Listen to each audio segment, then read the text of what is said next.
Hey guys, welcome back to the channel. This is story about what if Naruto had the ice and crystal released in Chunin exam part 1. Before I start, please do support for more amazing content and comments for part 2.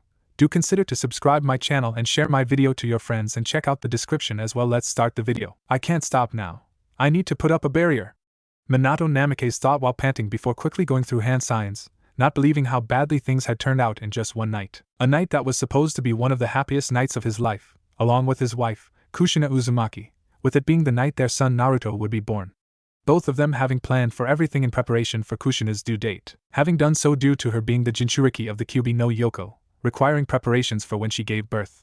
Given when female Jinchuriki gave birth, the seal keeping their Biju restrained would be weakened, giving the Biju a chance to escape, leading them to find a secure location outside of Konoha, where Kushina could give birth, while Minato ensured her seal stayed strong and kept the Kyuubi from escaping, along with having a team of Anbu guarding the location just in case anyone tried interfering. While they had Biwako Sarutobi, the wife of the Sandaime Hokage, and Taji, Biwako's disciple, as well as a medic Nin and member of the Anbu Black Ops, as the midwives. With everything thankfully going smoothly, though Minato had been worried with the pain Kushina was enduring the birthing. Before the two were overjoyed when it ended and they were able to get their first look at their newborn son. Though Minato and Kushina had been confused to see Naruto had spiky black hair instead of blonde or red, Biwako having suggested recessive genes from Minato's side, since blonde hair was a rare color in the elemental nations, especially his own unique shade. They also saw he had whiskers as well, which they guessed was due to being exposed to the Kyuubi's chakra in Kushina. Unfortunately, before they could enjoy the moment of being a family, a masked man had arrived, killing Biwako and Taji, along with the Anbu guarding the cave. With him then taking Naruto hostage, forcing Minato to act quickly to save his son, but leaving Kushina to be taken in the process. Before the masked man then extracted the Kyuubi from Kushina and placed it under his control with the Sharingan. Luckily, Minato was able to arrive in time to save Kushina from being killed, taking her to where he left Naruto, before going off to confront the masked man and deal with the Kyuubi. The Yondaime arriving in time to teleport a tailed beast bomb away before it could destroy the village, only to be forced to fight the masked man when he attacked, with Minato having theorized that he was really Madara Uchiha due to him having the Sharingan, as well as being capable of controlling the Kyuubi and the power he possessed, something the masked man didn't deny or agree with. Before the two fought, which came down to who could land a hit faster, something that Minato succeeded in, not only managing to mark him with his Hiraishin formula, but place a contract seal on the masked man breaking his hold over the Kyuubi, only for the masked man to escape, swearing that he'd return one day for the Kyuubi, leaving Minato to return and stop the Kyuubi from destroying Konoha. Arriving to see the Sandaime knocking the Kyuubi out of the village walls with his adamantine staff, with Minato then summoning Gamabunta on top of the Kyuubi before teleporting it far away, leading to the current moment of Minato standing in front of the Kyuubi along with Kushina and Naruto, having grabbed them after teleporting the Kyuubi. The Yellow Flash knowing what he needed to do, but first had to make sure the Kyuubi didn't try escaping and no one else interfered. Damn! I'm running low on chakra. If I put up a barrier, I might not have enough to seal the Kyuubi away, Minato thought, knowing he's already tired from fighting the masked man and then teleporting the Kyuubi, something that Kushina noticed, seeing how tired her husband was getting before she started gathering whatever strength and chakra she still had left. Minato, I can still do this, said Kushina before grunting as she released her adamantine sealing chains from her back, having them dig into the ground before shooting up into the air, the Kyuubi roaring in anger as the chains that kept it bound before were doing so again, with Kushina tightening the chains around the fox while having the rest form a barrier around them. The Uzumaki matriarch panting in exhaustion, not sure how long she'd be able to keep her chains out, given how, even with her powerful life force thanks to her Uzumaki heritage, she'll still die from having the Kyuubi extracted. Kushina, Minato said in worry, knowing she shouldn't be using her remaining strength, before the two heard Naruto start to cry, making Kushina look at her son tiredly. Did I wake you? Sorry, Naruto, said Kushina while smiling weakly at her baby, before turning to Minato. Minato, seal the Kyuubi back into me. I can take it down with me so at least its return will be delayed. At least I can do one last good thing in the end and make sure Naruto grows up safely, Kushina said, wanting to take the Kyuubi down with her when she dies, much to Minato's shock that she'd want to take the fox down with her. Kushina, it's because of you, I'm the Yondaime Hokage. You made me the man I am, today. And you made me Naruto's two-san. And yet, said Minato, hating that he couldn't save his family, that the best he could do is make sure Naruto had the power to stop the masked man when the time came. Minato, don't give me that look. I'm happy that you love me. And that today is Naruto's birthday, Kushina said, smiling at their son, knowing this was the best gift she could give him, the chance to grow up safe and happy. If I were to imagine me alive and our future together, the three of us as a family, I can't see us having anything but a happy life. If I were allowed just one regret, it's that I won't be able to see Naruto grow up.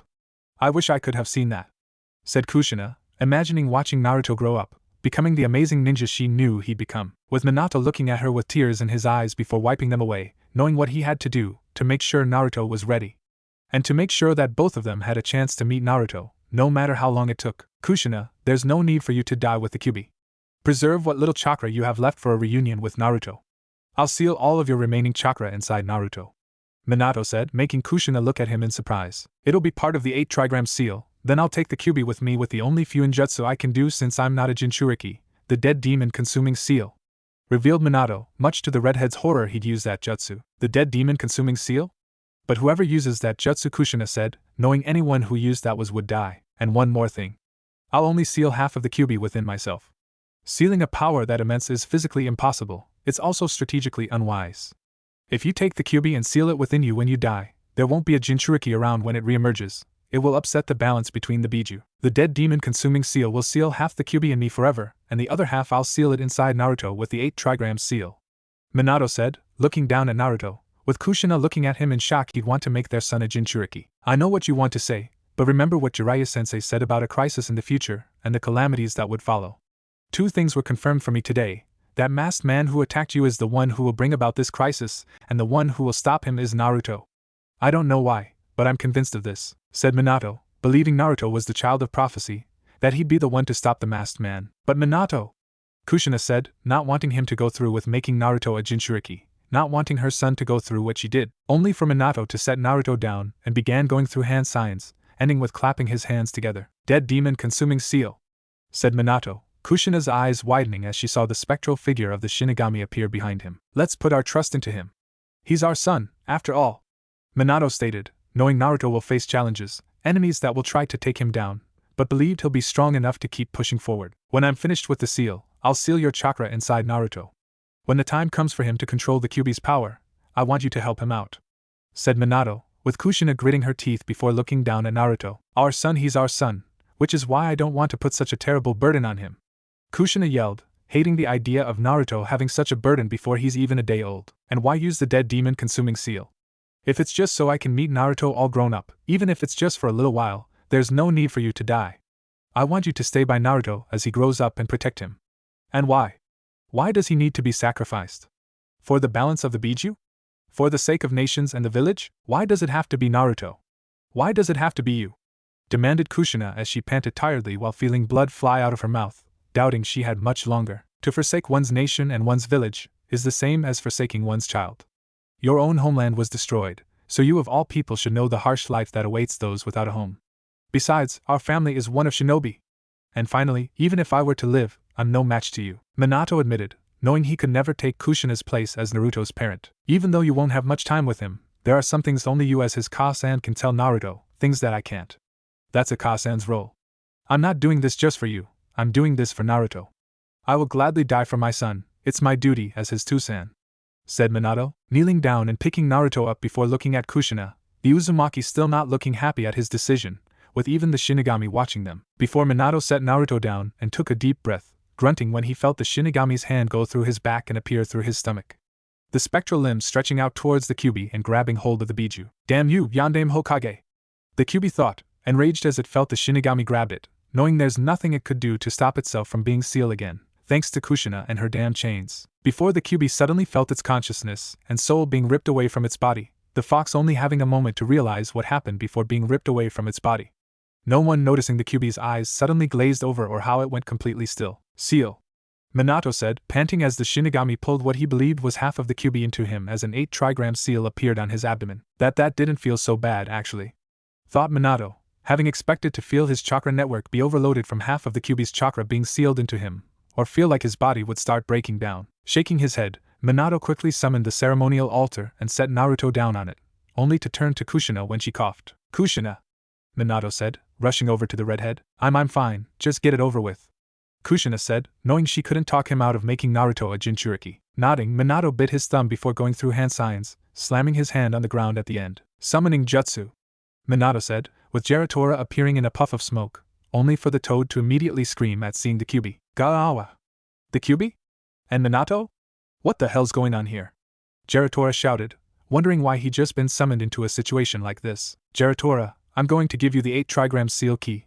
I need you to take it immediately to Jiraiya-sensei and store it away, said Minato, wanting to make sure the 8 trigram seal key was safe for when Naruto eventually needed it. With Jiratora's eyes widening before he turned serious and nodded, his body stretching open and unraveled, revealing a large blank scroll. Going through hand signs again, Minato placed his hand on the scroll, causing the key to appear on. It's done. You have my word. The key will be safe and remain in my possession with Jiraiya. Now I'm off, Jiratora said before vanishing in a puff of smoke. That's it then, Minato muttered, knowing he only had one thing left to do. Kushina, I'm going to start the 8 trigram seal, now. It'll be a while before you can see Naruto. Is there anything you wanted to say to him? Said Minato, looking at his wife, Kushina grunting as she struggled to move closer to Naruto, smiling weakly at him. Naruto, don't be a picky eater, eat a lot and grow big and strong. Take your bath every day, go to bed early and sleep well. Study hard on your ninjutsu. I was never very good at it. Maybe you will. Everyone is good at some things and not so good at others, and if things don't go so well, don't get so depressed. At the academy, listen to your teachers. Make friends. It doesn't matter how many, just make sure that they're people you can really trust, and a few is enough. Regarding the 3 prohibitions of the shinobi, be careful when you loan and borrow money, make sure to save your missions, pay carefully, and no drinking alcohol until you're 20. Too much sake is harmful for your body. As for girls, well, I'm a girl, so I don't really know what to say, but sooner or later, you'll want a girlfriend, and that's normal. Just don't fall for a strange one. Try to find someone like me. Naruto, there's going to be hard and painful times ahead. Take good care of yourself. Find a goal, a dream, and don't stop trying until it comes true. There's so much more I want to tell you, to teach you. I want to stay with you longer. I love you, Kushina said with tears in her eyes, wanting nothing more than to stay with him, to see him grow up, watch him make friends, comfort him when he's sad, see him become a ninja. Minato, I'm sorry I used up your time, said Kushina, with Minato smiling weakly, and shook his head, feeling his own energy leaving him the longer he kept his jutsu going. It's fine.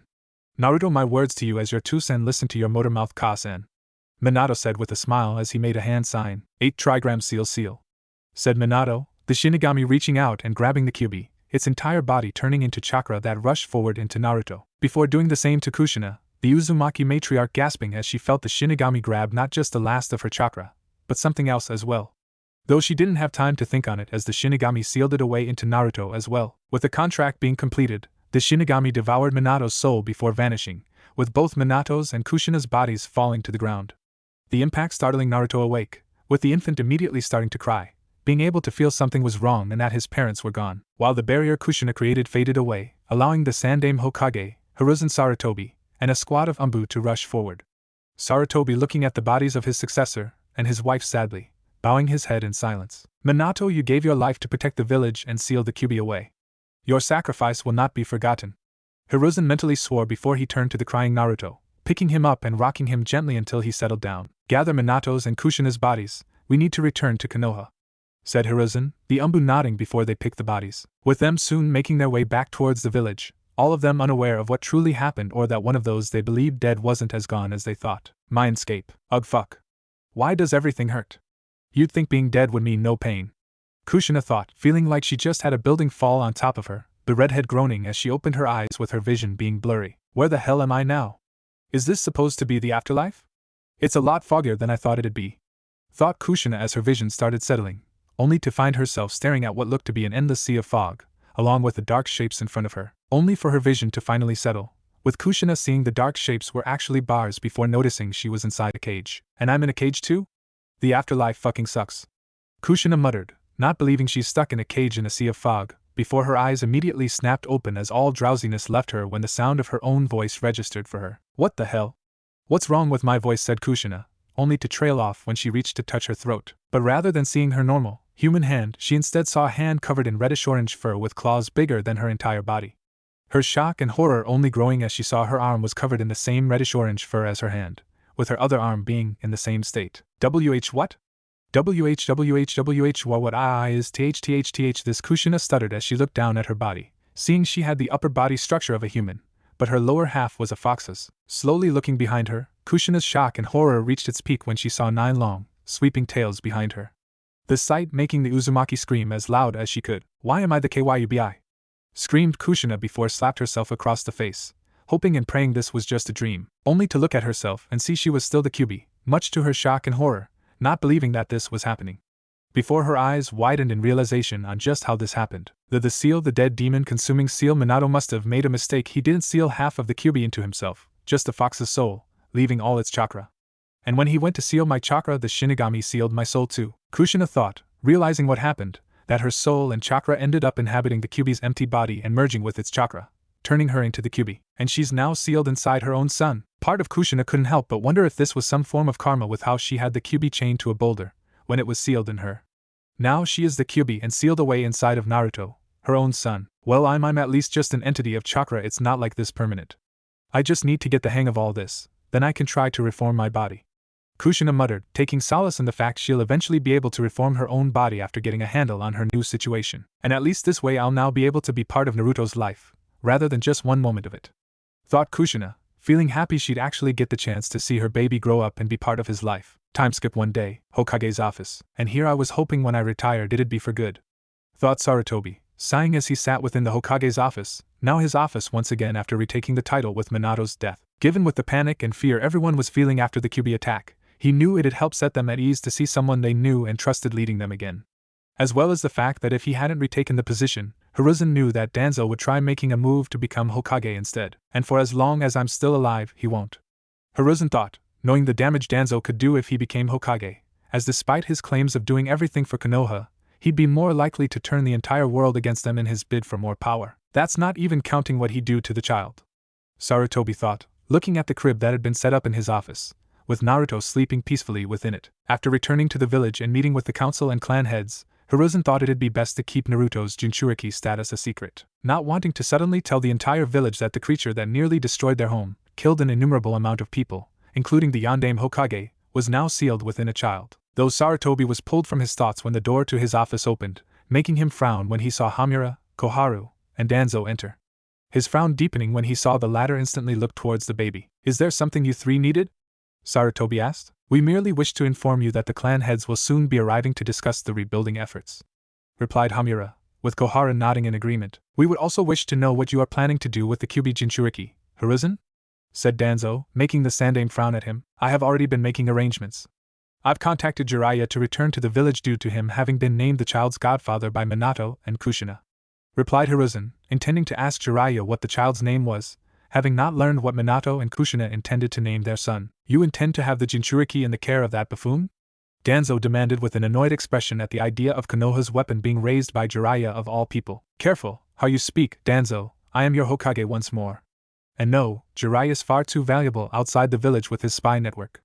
I merely wish to have him return for a few days to ensure that the seal keeping the Kyuubi held back is stable, and to help boost morale in the village at having a Sannin around for a time, Sarutobi explained, with the Warhawk still frowning in annoyance. A sound plan, Hiruzen. Yet what do you plan on doing after Jiraiya leaves? Questioned Koharu. I intend to place him within an orphanage while giving him mother's name, as a means to avoid him being targeted by Minato's enemies, Sarutobi said with Hamura and Koharu nodding at this, while Danzo still frowned. I believe such a course to be rather short-sighted, Hiruzen. The Jinchuriki must be trained as soon as possible, educated on its importance to Konoha's military structure, and ensured its loyalty lies solely with the village.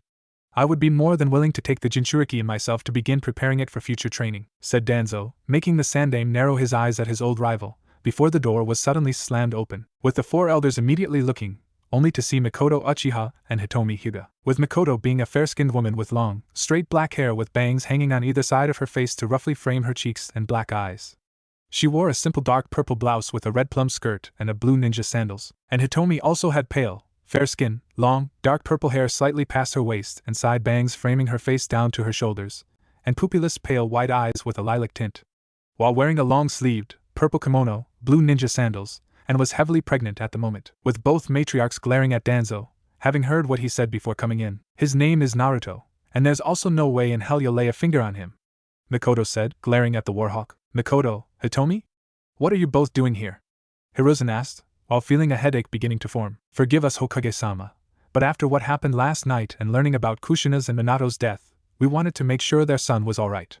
And like Mikoto said, his name is Naruto, replied Hitomi, with Hiruzen nodding at this, glad to now know the child's name. Well, you'll be relieved to know young Naruto is perfectly safe, said Sarutobi, Mikoto and Hitomi turning towards the crib, smiling as they walked over to see Naruto for themselves, a little surprised to see he had black hair, but shrugged it off, feeling happy and relieved to see their friend's son is alright. Though also knowing what it meant with his parents dead and the Kyuubi being gone, meaning he's now a Jinchuriki. Thank you, making sure he was brought back safely, Hokage-sama, and looking after him, Hitomi said, inclining her head, which the Hokage returned. Though I'll be taking him home with me now, so he can get settled in.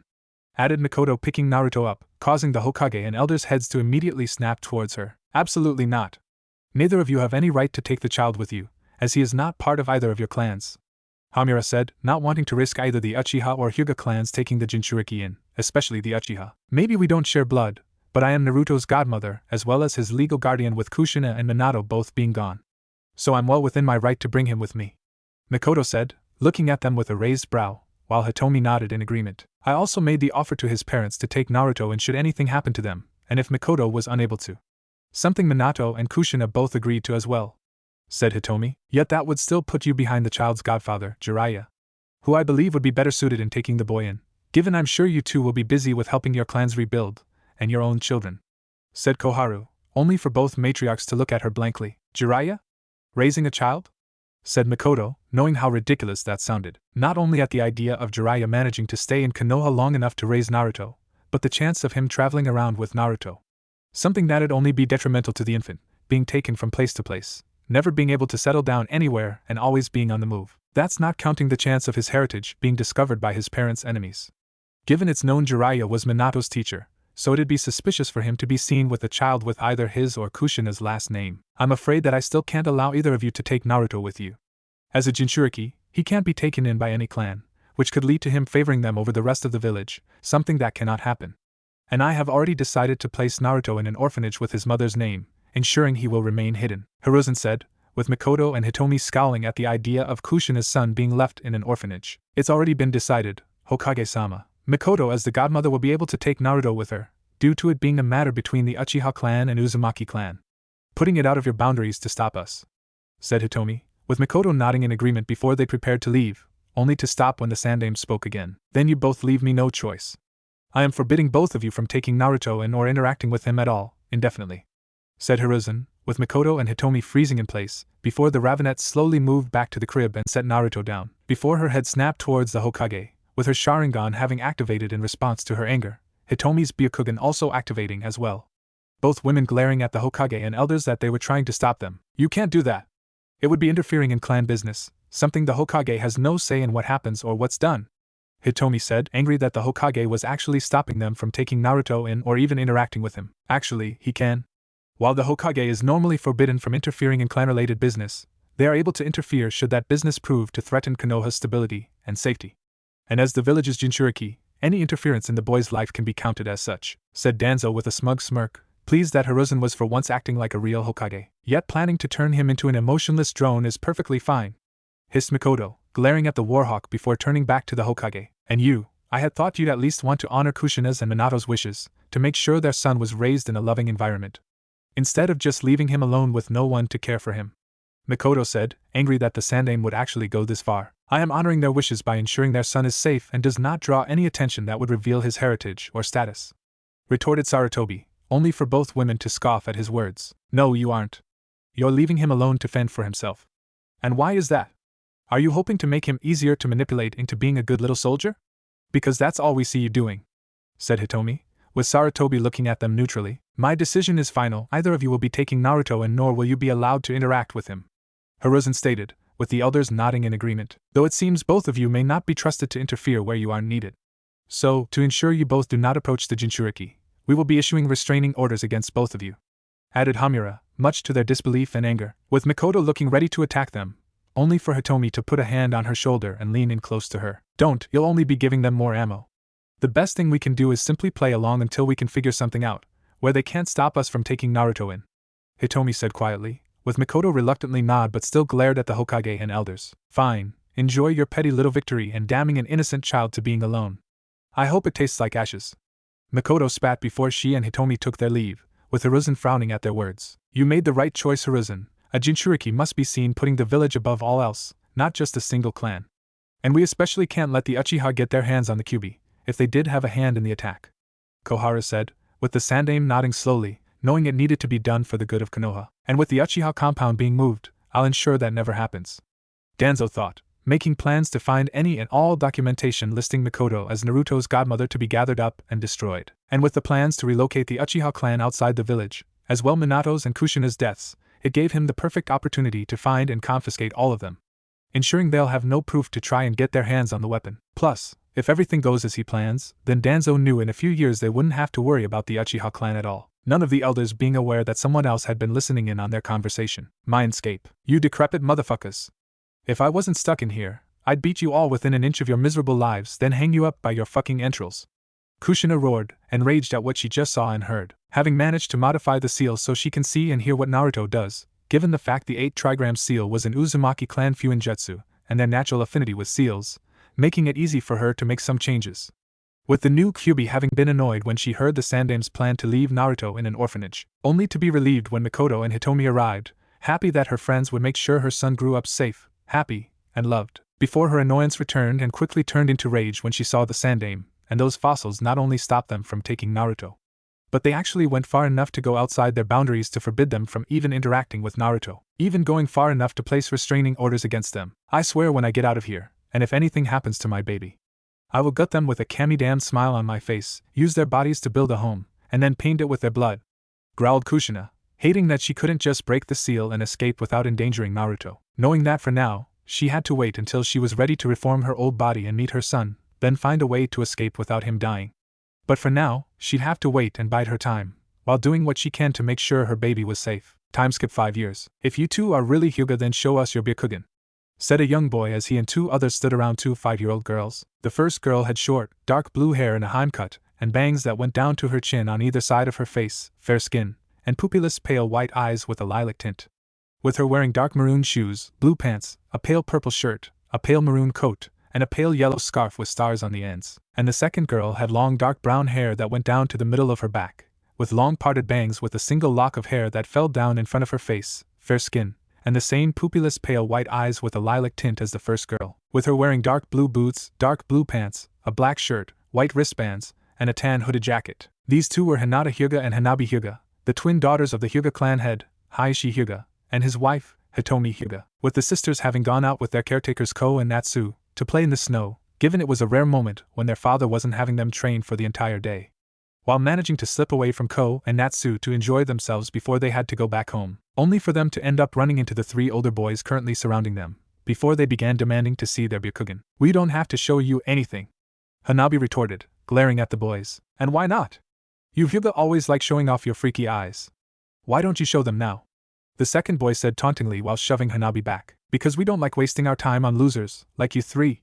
Now get lost before I make you, said Hanabi, with the bullies laughing at her, while Hinata looked at her sister nervously. Hanabi, and then maybe we should just go, Hinata said, not wanting things to get worse. No. We were having fun and they had to ruin it. Probably because no one else wanted to deal with them, Hanabi said mockingly, making the boys stop laughing before glaring at her. Shut it, freak. You were the one staring at us with your stupid eyes. And if you won't show us your Byakugan, then don't look at us, retorted the third boy. Yeah. Your eyes are creepy, the first boy added, making Hinata flinch, while Hanabi scowled. I bet they're actually monsters with their creepy eyes, said the second boy. Yeah, they're probably Byakugan monsters, the third boy said before they started laughing again, with Hanabi glaring at them before looking at her sister, her anger only growing when she saw Hinata was now crying and covering her face. That's it, Hanabi thought, glaring at the boys, not caring if she'll get in trouble, but refused to let them get away with making her sister cry. Hey! Leave them alone, someone said, making the boys stop laughing before they all turned to see who spoke, with Hanabi and Hinata doing the same, the latter looking up from her hands, seeing it was a 5-year-old boy with spiky jet black hair, pale skin, and bright blue eyes, along with 3 whisker markings on his cheeks, with his attire consisting of black shoes, dark blue/gray pants, a black shirt, a black jacket with red sleeves and edging on the bottom and collar with a red swirl on the back, and a red scarf around his neck. Huh! Look at the shrimp, the second boy said while laughing. Who are you? Said the third boy, with the ravenet glaring at the 3. I'm Naruto Uzumaki, future Hokage, declared Naruto, with Hinata and Hanabi looking at him in slight recognition, having seen him a few times before around the village. Oh, the future Hokage, huh? Said the first boy with a taunting smirk. Come on, what are you, stupid? A shrimp like you being Hokage, the third boy, making Naruto scowl before making a hand sign. I'll show you. Clone jutsu, Naruto said, surprising the boys that he could perform a jutsu. But rather than creating any clones, Naruto only managed to create one pale, dead-looking clone in front of him, the sight causing the bullies to laugh at the pathetic-looking clone, only for their laughter to be cut off when Naruto suddenly tackled the first boy to the ground. Now who's the shrimp, asshole? Naruto said as he began punching the boy, who cried out at the attacks and tried shielding himself. Though the Uzumaki wasn't able to do much before the other two boys grabbed him and threw him down into the snow, with the first boy getting up and glaring at him. "You're gonna pay for that, loser!" shouted the boy, with Naruto quickly trying to get up only for the bully to punch him in the face, knocking him back down. "Ha! Taken out by one punch! So much for the future Hokage," the boy said as the three laughed before began kicking Naruto and pushing him back down when he tried getting up. "Hinata-sama! Hanabi-sama!" someone shouted, making the bullies freeze, thinking they were caught, while Hinata and Hanabi were relieved when they saw Ko and Natsu running towards them. Natsu has fair skin, short, dark green hair, and like the rest of the Hyuga clan, had featureless white eyes with a lilac tint. With her wearing a full-length black kimono, a white apron, and black boots, along with a Konoha forehead protector around her forehead. And Ko has short brown hair that was spiked backwards, featureless white eyes, and his nose is broad and well-defined. His attire consisting of a forehead protector worn as a bandana, a black kimono, and dark blue boots. "Are you two alright?" Natsu asked, looking them over in concern, having been worried when they lost track of the two heiresses. "We're F55 fine, and Nanatsu," replied Hinata, relieved their caretakers were here to help. "But those three were bullying us. Then they started attacking that kid when he tried helping us," Hanabi said, pointing at the bullies, the three paling when Natsu and Ko looked at them with narrowed eyes. But when the two saw just who it was that came to help Hinata and Hanabi, they frowned when they recognized Naruto as the Kyuubi Jinchuriki. Something that had only been revealed about 5 months ago when word began spreading around the village, which had upset more than a few people at learning the monster that attacked their home and killed hundreds of their loved ones was still around. "Come along, Hinata-sama, we must get you both back home," Ko said, grabbing Hinata's hand, with Natsu doing the same with Hanabi, much to the twins' shock, with Naruto also being shocked that they were just going to leave like that, without even trying to help him. Before crying out when the bullies laughed and began attacking him again, seeing that the two Hyuga weren't going to stop them. "BBU but, WHWH what about THTH that BB boy?" Hinata asked, looking at Naruto in concern and worry, wincing at seeing the bullies attacking him again. "It would be best if you ignore that boy, Hinata-sama. Someone like that isn't fit to be associated with members of the Hyuga clan, let alone the clan's heiresses," said Ko, not wanting Hinata to be associated with the Kyuubi Jinchuriki. "We can't just leave him like that," said Hanabi, wanting to at least help Naruto for defending her and her sister, only for Natsu to stop her from turning back. "Hanabi-sama, the same goes for you. Trust us, that boy is dangerous and nothing but trouble will come from you two interacting with him. The best thing to do is just ignore him, alright?" Natsu said, refusing to let something happen to the twins by interacting with Naruto, while Hinata and Hanabi looked at them in disbelief, before looking back at Naruto in concern, unable to do anything as the bullies continued attacking him. The twins remained silent the entire way back to the compound, still not believing Ko and Natsu would leave that boy to be beat up after he tried helping them. With it not being long before they soon arrived back at the Hyuga compound, where they were greeted by their mother, Hitomi, smiling at seeing her daughters. "Hinata, Hanabi, did you two have fun?" Hitomi asked, making the sisters smile slightly and nod in response. "Yes, it was really nice getting to go outside. The snow is also really pretty," said Hinata, having enjoyed their time outside before encountering the bullies. "Yeah, it was fun until we ran into some jerks that tried pushing us around and demanding to see our Byakugan, then started calling us monsters when we didn't," Hanabi added with her smile turning into a scowl, Hitomi frowning at this. "Are you both alright? Did they do anything?" questioned Hitomi, looking at them before turning her attention towards Natsu and Ko. "No, Hitomi-sama. We arrived before any harm could be done to Hinata-sama and Hanabi-sama," Ko replied, with Natsu nodding in agreement. "But you didn't do anything to help that boy," retorted Hanabi, glaring at their caretakers, with Hitomi's frowning deepening at this. "What does she mean?" Hitomi said, narrowing her eyes at Ko and Natsu as the two gulping at the expression on her face, neither of them sure how to respond. "THTH there was a Bibo boy who he helped us. BBUBU but THTH the bullies pu pushed him down and began kicking him. And Keiko and Nanatsu didn't help him.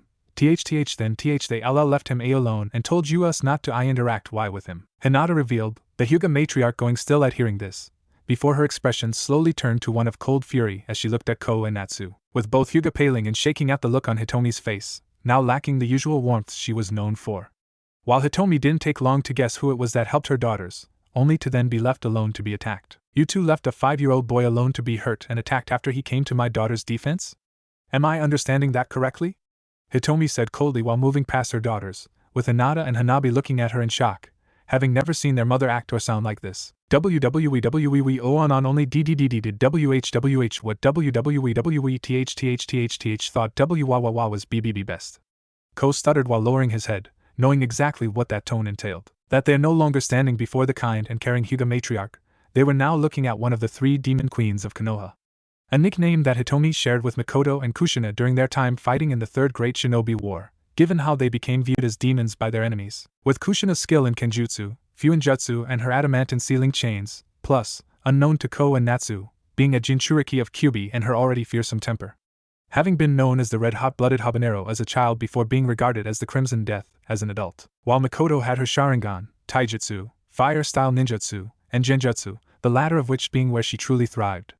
Having greater skill in casting illusions than anyone else in Konoha, not needing to make eye contact or any form of gesture to trap someone in her illusions, eventually earning the moniker the Dollmaker as anyone she captures in her illusions are reduced to little more than puppets and dolls for her to play with. And Hitomi, despite her gentle personality, could be just as fearsome as her friends with her Byakugan and Juken, plus her own unique version of the latter.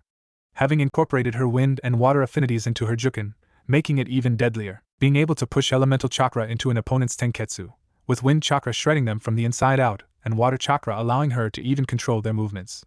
But the deadliest part is that she learned to combine her affinities together to create Hayatan via an advanced form of elemental manipulation known as elemental fusion, which allowed Hitomi to freeze opponents with just a single strike, until they're nothing but human ice sculptures. With this ability making her known as the Yukiana, Ko still remembered having seen Hitomi on the battlefield. It honestly terrified him at how drastically she could change when killing enemy ninja. Especially when incorporating her Hayatan to freeze their limbs before shattering them or simply freezing their entire bodies. And now he saw the same expression on her face as when she was the Yukiana, looking at them as if they were lower than dirt. Oh? So you now think you know what's best for my daughters? Making them believe it's okay to leave a child to be beaten after they help them. Is that you're saying, Ko? Hitomi demanded while raising a brow, with Ko paling before Natsu rapidly shook her head. No, of course not, Hitomi-sama. We don't wish for Hinata-sama and Hanabi-sama to get hurt by interacting with that boy. I swear, the only thing we wish for is to make sure they are safe. Natsu said quickly, only to flinch when Hitomi turned towards her before the matriarch gained a small, cold smile. I believe you, Natsu. Which is why I'm only doing this to you. Hitomi said, confusing Natsu for a moment, only for her, Ko, Hinata, and Hanabi to be shocked when Hitomi suddenly backhanded Natsu across her face, the hit being even more painful due to the chakra she channeled into her hand, with Natsu crying out as she was knocked down to the floor, screaming in a fetal position as she held her face in shock and pain before turning to Hitomi in fear, not believing she actually struck her. As for you, said Hitomi turning back towards Ko, before to his horror she made a hand sign activating the caged bird seal on him, with Ko immediately dropping to the ground and grabbing his head, screaming in pain from the seal, much to Hinata's and Hanabi's growing shock. Not believing their mother was actually going as far as to use the caged bird seal, something she'd never done before. Hitomi kept the seal activated for a few more moments, before finally stopping, allowing Ko to catch his breath. WHWHWHWHWWWHY. Ko stuttered, now terrified that Hitomi was angry enough to use the caged bird seal, but also wanting to know why his was activated while Natsu's wasn't. Because, unlike you, Natsu is just a maid and only a kunoichi of the Hyuga clan, so she at least has an excuse for ignorance, no matter how minor it is, said Hitomi, glancing at the greenette, making Natsu flinch at the harsh words. You, on the other hand, are a jonin, and I hoped you would be smart enough to know the difference between a kunai and the scroll it's stored in. But clearly, I overestimated your intelligence, Hitomi added while looking down at Ko, aware her daughters were still present and didn't mention Naruto's Jinchuriki status, but knew Ko and Natsu would know what she meant. Though since it seems you two are under the impression you know what is best for my daughters, along with how you're both willing to abandon a child to be assaulted, you're both officially relieved of your duties as their caretakers, said Hitomi, much to their shock. Wait. Hitomi-sama, please, we'll never do such a thing again. But please let us continue our duty and care for Hinata-sama and Hanabi-sama, Natsu said pleadingly, having always been fond of the twins and loved taking care of them, only to flinch when Hitomi gave her a warning look. You should be thankful I don't do worse. Now both of you leave, Hitomi ordered, making Natsu bow her head sadly before quickly leaving, with Ko immediately getting up and bowing before running, not wanting to risk angering one of the demon queens further. Taking a deep breath to calm herself, Hitomi turned towards her daughters and knelt down in front of them, smiling reassuringly at them. I'm sorry you both had to see that.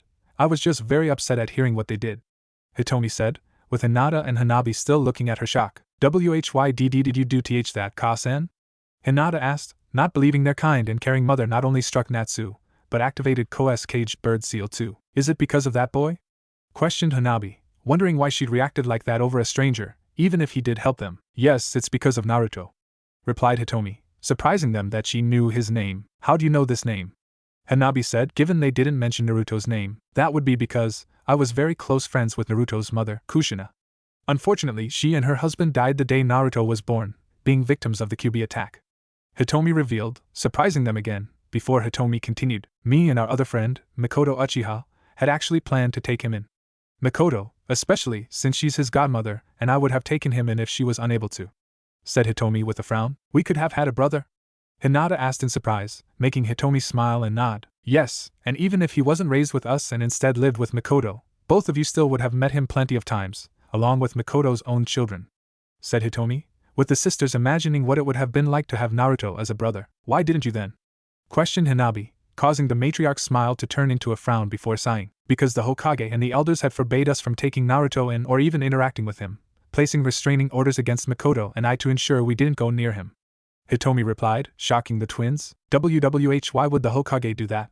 Wouldn't it be good if he was raised in a clan? Hinata said, not understanding why the Hokage would forbid their mother and Mikoto from raising Naruto, the question making Hitomi's frown deepen, wondering if she should tell them the full truth or not, before deciding not to. Not wanting to risk them accidentally telling the wrong person with it getting back to the Hokage and elders. Let's just say that Naruto is a very important person. It may not seem like it, but he is.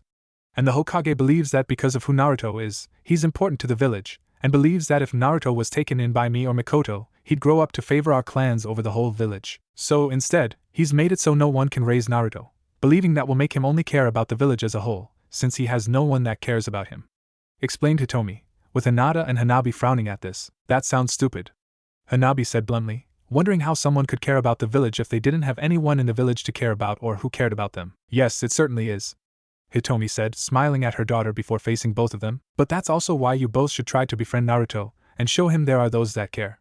Since Ko and Natsu aren't the only ones that'd tell you to not interact with him, nearly everyone else in the village only see Naruto as trouble and dangerous. But don't listen to anyone who says that. Talk to him, get to know him, see for yourselves the kind of person Naruto is. And trust me, you'll see he can be pretty great, said Hitomi, with Hinata and Hanabi trading a look before nodding to their mother. Oh okay Ka-sen, we'll try, Hinata said, with a small smile. We still need to thank him for helping us, anyway, said Hanabi, making Hitomi smile at her daughters before kissing their foreheads, happy to know Naruto will at least have some friends now. With Naruto, Mindscape. Meanwhile, Kushina couldn't stop roaring and cursing in anger as she watched her son get beaten by the bullies. Having first been happy when he came to the defense of the two girls, who she knew had to be Hitomi's daughters with their looks, only to be enraged when the bullies began ganging up on him, kicking him while he was on the ground, her anger only growing when Ko and Natsu arrived yet did nothing to help her son, even going as far as telling Hitomi's daughters to stay away from him. You little fucking shits. Be thankful I'm in here right now or I'd put you fuckers in a little hospital. And would tears those fucking pale-eyed fuckers' lungs out through their assholes for leaving my baby alone. Kushina shouted, slamming her fist against the wall of the cage, while unconsciously leaking out Biju chakra in response to her anger. The chakra leaking through the bars and flowing into Naruto's own chakra network, not only giving him a boost, but helping him unlock something incredibly useful. Real world. Back in the real world, Naruto couldn't help but grit his teeth as he curled up into a ball in the snow, as the bullies had continued their assault. Having only stopped when they took his scarf and began ripping and stretching it, before they went back to kicking and insulting him. Why? Why me? Why is this happening? Naruto thought, angry that this is what he got for trying to help someone. Having not thought when he saw the two girls being pushed around, only seeing that they needed help, along with part of him hoping that maybe if he helped them he'd finally have some friends. Only for the bullies to be stronger than he thought before they began beating him. Though he felt some hope when the two other Hyuga arrived, only for it fade away when they did nothing to try and help. Only taking the girls away and telling them not to go near him, that he was dangerous and trouble. Why? What did I do? Why does everyone suddenly hate me? Why?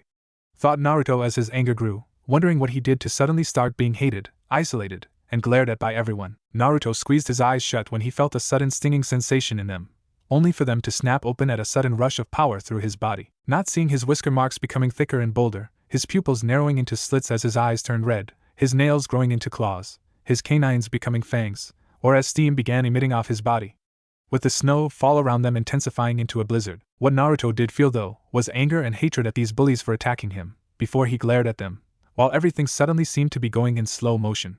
The Uzumaki seeing one of their legs coming towards his face, only for him to instantly grab it. Hey! What are you ahhh? The bully said, only to scream in shock and pain when Naruto shot up, still holding his leg and slammed his fist into his face. The sight of their friend getting knocked down shocking the other two bullies, before becoming afraid when Naruto turned his head towards them, showing crimson red eyes with slit pupils. And strangely enough, both eyes now had a single tomo spinning around the pupil as well. as well as his hands now balled in fists and covered in ice, with the one he punched the bully with being coated in blood. Before the bullies could anything, Naruto suddenly swung their friend's body at them, knocking the two back, crying out as they crashed into the ground. With Naruto then spun the bully he was still holding around, shouting as he then threw the bully face first into a tree. Turning towards the other two, Naruto ran right at them, making the bullies panic, with the whiskered Ravenet jumping up and slamming his knee into the second bully's chin. Only to then duck under a punch from the third bully from behind, thinking he could take Naruto out while his back was turned. The third bully then let out a squeal of agony when Naruto actually slammed his fist into his crotch. With his pain and agony intensify, he felt his busted-up junk get frozen from the inside out. With the bully being silenced when Naruto then slammed his fist into chin, knocking the bully into the air, before Naruto grabbed him and smashed him into the ground. Looking back at the second bully, who was getting back up after the knee strike to his chin, only to pale when he saw Naruto looking at him. With the bully backing away, only to cry out when Naruto charged him and slammed his fist right into his face, shattering the bully's nose. Panting slightly, Naruto looked around and saw all three bullies on the ground, groaning and moaning in pain. Going over to each of the bullies, the Uzumaki grabbed each of them by the leg and dragged them across the ground, before dropping them under a large tree. Once all three were piled on top of each other, Naruto grunted as he kicked the tree as hard as he could, causing a large pile of snow to drop on top of the bullies. "Who's the shrimp now, assholes?" Naruto said before turning away, with his appearance returning to normal for the most part as the blood-covered ice now shattering off his hands, while his eyes remained red with a tomo in each of them. Though Naruto frowned when he saw the state his scarf was in, sighing as he picked it up before walking away. But did feel pleased he was at least able to help those girls and get back at the bullies. Completely unaware that the blizzard was now dying down as he began to cool his temper and calm down. "My eyes still feel weird though," thought Naruto, rubbing his eyes, only to grunt when he bumped into someone and ended up falling onto the ground. "You alright, kid?" the person asked, their voice showing they were a guy, with Naruto looking up at them. Seeing that it was a young man who looked a few years older than him with pale skin, short, unkempt, dark black hair, black eyes, a relatively broad nose and well-defined eyelashes that were turned upwards at each end. With him wearing a black long-sleeved shirt underneath a black high-collared shirt, a tanto strapped to his back, long gray pants, and black boots, along with a Konoha headband around his forehead. "I'm fine. What are you looking at?" Naruto said, frowning at the guy's shocked expression, before he quickly shook his head and smiled in a laid-back way. "Sorry, you just looked familiar for a second. And sorry about bumping into you there," said the guy, surprising Naruto that he apologized to him. "It's fine," said Naruto before walking around the guy, only to tense when he put a hand on his shoulder. "Whoa, where are you off to in such a hurry?" the guy asked in amusement at how quickly he's trying to leave. "I'm going home," Naruto said warily, wanting to just go home now after having to deal with those bullies. "Then come on, I'll walk you back." "Can't exactly have a kid walking around on his own," offered the guy, surprising Naruto again that he'd offered to take him home. "Who are you?" questioned Naruto, wondering who exactly this guy was. "Shursui Uchiha at your service." "Now come on," Shursui introduced with a smile before motioning Naruto to follow him, the whiskered Ravenet doing so while still looking at the Uchiha in confusion. Later with Shursui. "Forgive my sudden arrival, Fugaku-sama, Mikoto-sama. But I have something urgent I needed to tell you both," Shursui said while bowing to the Uchiha clan head and his wife. Having headed straight for the Uchiha compound to speak with them after bringing Naruto back home, knowing he needed to tell them what he just learned. "You have nothing to apologize for, Shursui. Whatever it is must be important if you came to us," Fugaku said while waving off his apology. "What did you need to tell us?" Mikoto asked curiously, knowing it had to be important given the serious look on the normally laid-back Uchiha's face. "I had been out training and had just finished before preparing to return to the compound, when I ran into Naruto Uzumaki," Shursui replied, making Fugaku frown in confusion, while Mikoto gained a worried look. "Did something happen to him?" Mikoto asked, worried that something happened to her godson. "I'm not sure. But when I found him, I honestly don't know how it's possible, but he possesses the Sharingan," revealed Shursui, with Fugaku's and Mikoto's eyes widening in shock and disbelief. That's not possible." "Are you sure it was the Sharingan?" Fugaku said, knowing it could have potentially been the Kyuubi's chakra, turning his eyes red. "I'm positive. Both of them had a single tomo. I even brought him back to his home and saw they returned to their normal blue color when we got there. I even looked at him with my own Sharingan and saw that the chakra pathways to his eyes have changed, in a similar way to our own whenever an Uchiha awakens the Sharingan for the first time," Shursui replied, either of the two able to believe what they just heard, before Fugaku leaned in close to his wife. "Do you know how this is possible?"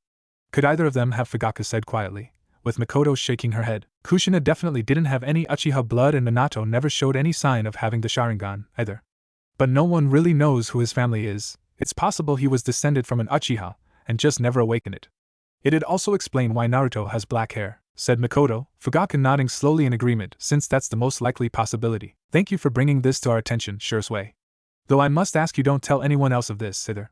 Fugaku said, aware of the trouble that had come from the knowledge the Kyuubi Jinchuriki had the Sharingan and descended from the Uchiha clan, knowing they needed to handle this delicately. Of course, sir, replied Shursui while nodding, having similar thoughts to the clan head. Shursui then sunshined away, while Mikoto soon gained an eager smile, as while it's shocking to learn Naruto had the Sharingan. This also now gave her and Hitomi the perfect opportunity to finally take care of Naruto, as well as lifting the restraining orders the Hokage and elders placed on them, knowing there's nothing they can do to stop them now. Hitomi sat within the garden, having come out here to try and calm her nerves after learning what happened to her daughters and Naruto. Still feeling angry at Ko and Natsu for leaving him to fend for himself, but also furious with the Hokage and elders. Given if it wasn't because of them and their damn restraining order, she would have gone to help Naruto herself. Of course, if they didn't stop us in the first place, then this wouldn't have happened at all. Hitomi thought with an annoyed scowl, knowing he would have actually been allowed to grow up in a safe and loving environment, as well as having protection from the village after his Jinchuriki status was leaked, something she and Mikoto both agreed was likely Danzo's doing. Probably in an attempt to further isolate Naruto, making it that much easier for him to eventually make a move to manipulate and control the Uzumaki. Though if the Warhawk did try, then it'd be his last mistake, since if the Hokage refused to finally kill Danzo, then she and Mikoto would be more than happy to do so. Consequences be damned. He should have been killed years ago, thought Hitomi, wishing there was something they could do, but had to wait for an opportunity. Before the Hyuga matriarch was pulled from her thoughts when she felt her husband, Hayashi, approaching her. What do you want, Hayashi? Hitomi asked neutrally while turning back towards the garden, not in the mood to deal with him at the moment. Something that, she was sad to admit, hadn't always been the case.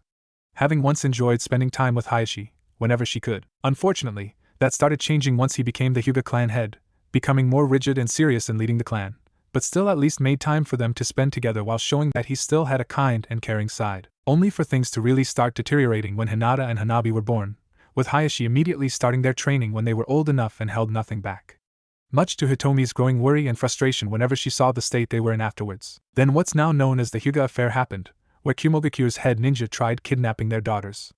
Having come under the pretense of forming a treaty between Konoha and Kumo, only for it to be a ruse to steal the Byakugan, with Hayashi having found and killed him before he could escape. Except, they hadn't learned it was Kumo's head ninja until after he was dead, with Kumo demanding retribution for the unjust murder of their head ninja, with them wanting Hayashi's body in exchange. But instead of Hayashi, they got her brother-in-law and Hayashi's own twin brother, Hisashi, who had offered himself as a means to protect the Byakugan's secrets, prevent a war, and to save Hayashi's life, seeing it as a chance for him to choose his own fate for once, rather than what was chosen for him. Something that saddened Hitomi, even more so with the effect it had on Hisashi's son, Niji, though after the incident, Hayashi had become even more cold and relentless in his treatment and training of Hinata and Hanabi. Even more so on the former, due to Hinata's kindness holding her back from seriously injuring opponent. While even Hanabi, who didn't have the same restrictions of holding back, was still left beaten down and injured, with Hitomi's frustration turning into anger when she first found her daughters barely able to get into their beds after their training, eventually leading to her and her husband getting into several fights over their training. Along with how Hayashi's become colder and more distant, putting his focus on what's best for the Hyuga clan, which also lead them to barely interacting with each other, outside of official matters involving the clan. Hitomi also knowing that her own feelings for him have begun fading as more time passed, having a hard time seeing him as the same person she grew to love, not with how he's now treating Hinata and Hanabi, along with only caring about the good of the Hyuga clan. Ko has informed me that you relieved him and Natsu of their positions as Hinata's and Hanabi's caretakers, after you struck Natsu and activated the caged bird seal on him, Hayashi stated, making Hitomi glance at him with a raised brow. I think you almost sound surprised just now. Here I thought you didn't like showing emotion anymore, said Hitomi, with the clan head frowning at her words. Why have you dismissed them? Questioned Hayashi, the purplet scoffing quietly that Ko hadn't revealed just why she dismissed. They had failed in their duty to look after the girls. Not only were they not around while Hinata and Hanabi being bullied, they were setting a poor example by doing nothing to help the one who did step in to help our daughters. So yes, I dismissed them and punished them as such, refusing to let them try influencing Hinata and Hanabi into making similar decisions in the future. Hitomi explained, with Hayashi's frown deepening. Their duty is to look after Hinata and Hanabi, nothing more, nothing less. And from what I heard, neither of them were injured, so I see no reason for them to have been dismissed, Hayashi said, only for Hitomi to look at him with narrowed eyes. Oh, so you think it's perfectly alright for our daughters to simply walk away and let someone be beaten after they offered their help? Or that it's simply expected for others to throw themselves into danger to protect them? Demanded Hitomi, feeling herself getting angry. No, merely that Natsu and Ko both did what was expected of them, ensuring our daughters were brought home safely, as well as keeping them away from a potential threat such as that boy," stated Hayashi, with the matriarch's anger growing at his words. "His name is Naruto, and he is the last person who could be considered a threat to either of the girls. He's the only reason that they weren't actually hurt, and how is that kindness repaid? He's left alone to be beaten," Hitomi retorted. "Perhaps the boy, himself, isn't a threat, but what he contains very much is. What happens when something sets him off and he begins tapping into the beast's power?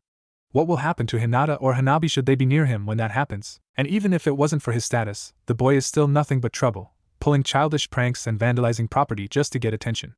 If either of our daughters were seen interacting with such a person, it would make others believe the Hyuga clan approves such behavior," Hayashi said before turning his back towards her, much to Hitomi's anger that he thought they were done. "Now, enough of your own behavior. I will be informing Ko and Natsu they will be resuming their duties as the girls' caretakers, and that is final," said Hayashi, with the purplet shooting up to her feet at this. "The hell you will!" shouted Hitomi, moving in front of Hayashi and stopping him, surprising the clan head a little at the glare on her face. "I won't have either of them trying to manipulate and influence my daughters, making them believe an innocent little boy could ever be a threat or dangerous. They had their chance to set a good example for Hinata and Hanabi, and they blew it," Hitomi said, with Hayashi's surprise fading as he narrowed his eyes at her. "I am the head of the Hyuga clan, and it is my decision alone on who will look after my daughters, not yours," Hayashi retorted. "Like hell it isn't. You barely even spend any time with Hinata or Hanabi, the only time you do is during training. I don't care if you were the Sage of Six Paths himself, I will decide if anyone will look after my daughters," said Hitomi as Hayashi's expression began turning into a glare as well as either of them refused to back down. "Well, if your decisions for them would be to interact with that boy, it would only result in them being ostracized and treated as outcasts, just like him. Is that what you believe is best for them? To befriend someone like that and have the entire village turn against them and the rest of the Hyuga clan? I know what is best for my daughters, and it's not wasting their time on a Jinchuriki," Hayashi said, only for Hitomi to grab him by his collar as her Byakugan flared at life. "Don't ever call him that ever again or refer to him as some kind of object.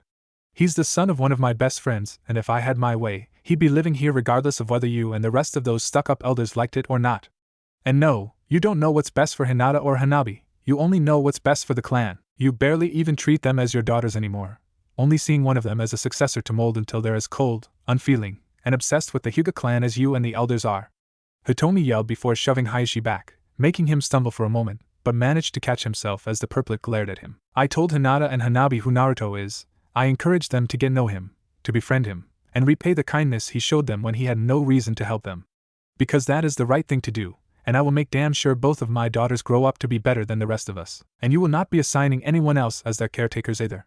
If you don't like it, then too bad, Hayashi-sama," Hitomi said, with Hayashi dusting off his robes before giving her a cold look. "This discussion is over. And I will be assigning caretakers for our daughters, whether you like it or not. And should they ever interact with that boy, I will forbid them from leaving the compound entirely until the time comes for them to enter the academy. That is something you cannot stop, am I understood?" said Hayashi before walking past Hitomi, the woman clenching her fists tightly, angered at what he just said and believed he could control her daughters' lives. "I want a divorce," said Hitomi, causing Hayashi to freeze mid-step and look back at her with wide eyes. Seeing Hitomi looking at with an icy cold expression on her face, lacking any warmth or affection at all, only regarding him with cold indifference. "I refuse to let you or anyone else believe they can control my daughters' lives, that you can decide who they can or can't be friends with. And I'm certainly not going to put up with you belittling and insulting Kushina's son when he has done nothing to deserve being treated like this. So, this is over for good. I'll be moving to another part of the compound, and I'm taking my daughters with me," Hitomi said, feeling any lingering feelings she had for Hayashi completely fade away. Knowing this was the last straw for her, having been tempted to do this with how brutally he was training Hinata and Hanabi. But now hearing he planned to basically control their entire lives, Hitomi refused to let that happen or leave them alone, while Hayashi looked at her in surprise, not thinking she'd actually go that far as to put an end to their marriage, before narrowing his eyes at her thinking she could try taking the clan heiresses away. "If you wish to put an end to our marriage, so be it. But Hinata and Hanabi will be remaining in my care to continue their training and education in leading the Hyuga clan," stated Hayashi, only for Hitomi to glare at him. "No, they won't. They'll be living with me and I am more than capable of training them at a more reasonable and fair pace. But if you want to fight over it, then fine, let's fight. That's how I'm sure you were planning to decide which of them would be the official heiress. Well, let's see if you're willing to fight to see which of us will get to raise them. Unless, of course, you're scared that I'll win," Hitomi said challengingly with a cold smile, with Hayashi clenching his fists slightly. "Very well, if that is the way you wish to settle things, so be it. The winner will gain full custody of Hinata and Hanabi," Hayashi said, the purplet nodding in agreement. "Yes, I will," See you in let's say an hour, I'm sure you'll need it, said Hitomi with a mocking edge before brushing past Hayashi to go prepare for their duel and start getting everything to prepared for where she and her daughters will soon be living. Later, after an hour had passed, Hitomi and Hayashi stood across from each other on the sparring field with a good portion of the main house and some of the branch family standing around the field. With word of their matching having spread once they'd spoken with the elders of their separation, as well as how they intended to have a duel to settle which of them will have full custody of Hinata and Hanabi, all of them wishing to watch the duel between the Hyuga clan head and one of the 3 demon queens. With the branch members mostly being interested in seeing at least one member of the main house be knocked down, mostly Hayashi himself. I will offer you one last chance to end this foolishness, Hitomi. Surrender now and you will still be allowed to see and visit Hinata and Hanabi in between their training. Continue, and you will never see them again, Hayashi said warningly, with Hitomi merely raising a brow at him as she got into the Juken stance. Funny, usually the person who seeks to avoid a fight is the one that knows they've already lost. Perhaps you should take your own advice and surrender, said Hitomi, making Hayashi's expression harden as he got into the Juken stance as well. Very well, never say I didn't give you the chance, stated Hayashi while activating his Byakugan, with Hitomi doing the same as they stared each other down. Not a moment later, the two rushed at each other with Hayashi thrusting his hand forward to strike Hitomi's tenketsu in her arm, only for Purplet to quickly deflect the strike with the back of her hand, before twisting her arm around Hayashi's, holding it down, before Hitomi thrust her other hand at Hayashi's stomach, wanting to take him out quickly. Gentle fist art one blow body, Hayashi said as he began releasing chakra from all his tenketsu just before Hitomi could strike him, surprising the matriarch before grunting as she was thrown back by the force of the expelled chakra. Managing to catch herself and land on her feet, Hitomi was forced back when Hayashi rushed her again, nearly striking her tenketsu a few times. 8 trigrams vacuum palm, said Hitomi once she jumped back, putting some distance between her and Hayashi before thrusting her hand towards the snow-covered ground, releasing a vacuum shell of compressed air that hit the ground, kicking up a large amount of snow and sending it flying everywhere.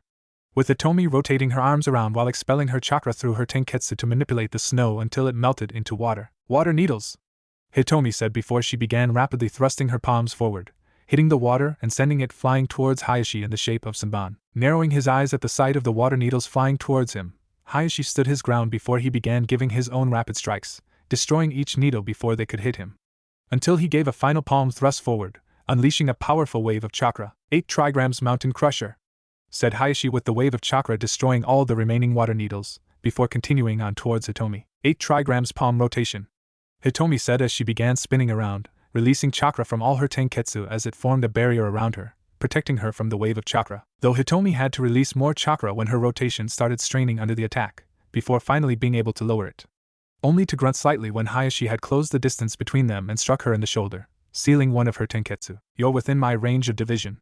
8 trigrams 64 palms, Hayashi said before he began striking Hitomi's tenketsu and sealing them. 2 palms, 4 palms, 8 palms, 16 palms, 32 palms, 8 trigrams 64 palms, said Hayashi, ending the strikes with the final one to Hitomi's stomach, sending the matriarch crashing back against the wall. Okay, I think I'm rustier than I thought, Hitomi thought while gritting her teeth as she stood up shakily, knowing that she wasn't at her best after retiring when she was pregnant and then taking care of her daughters afterwards.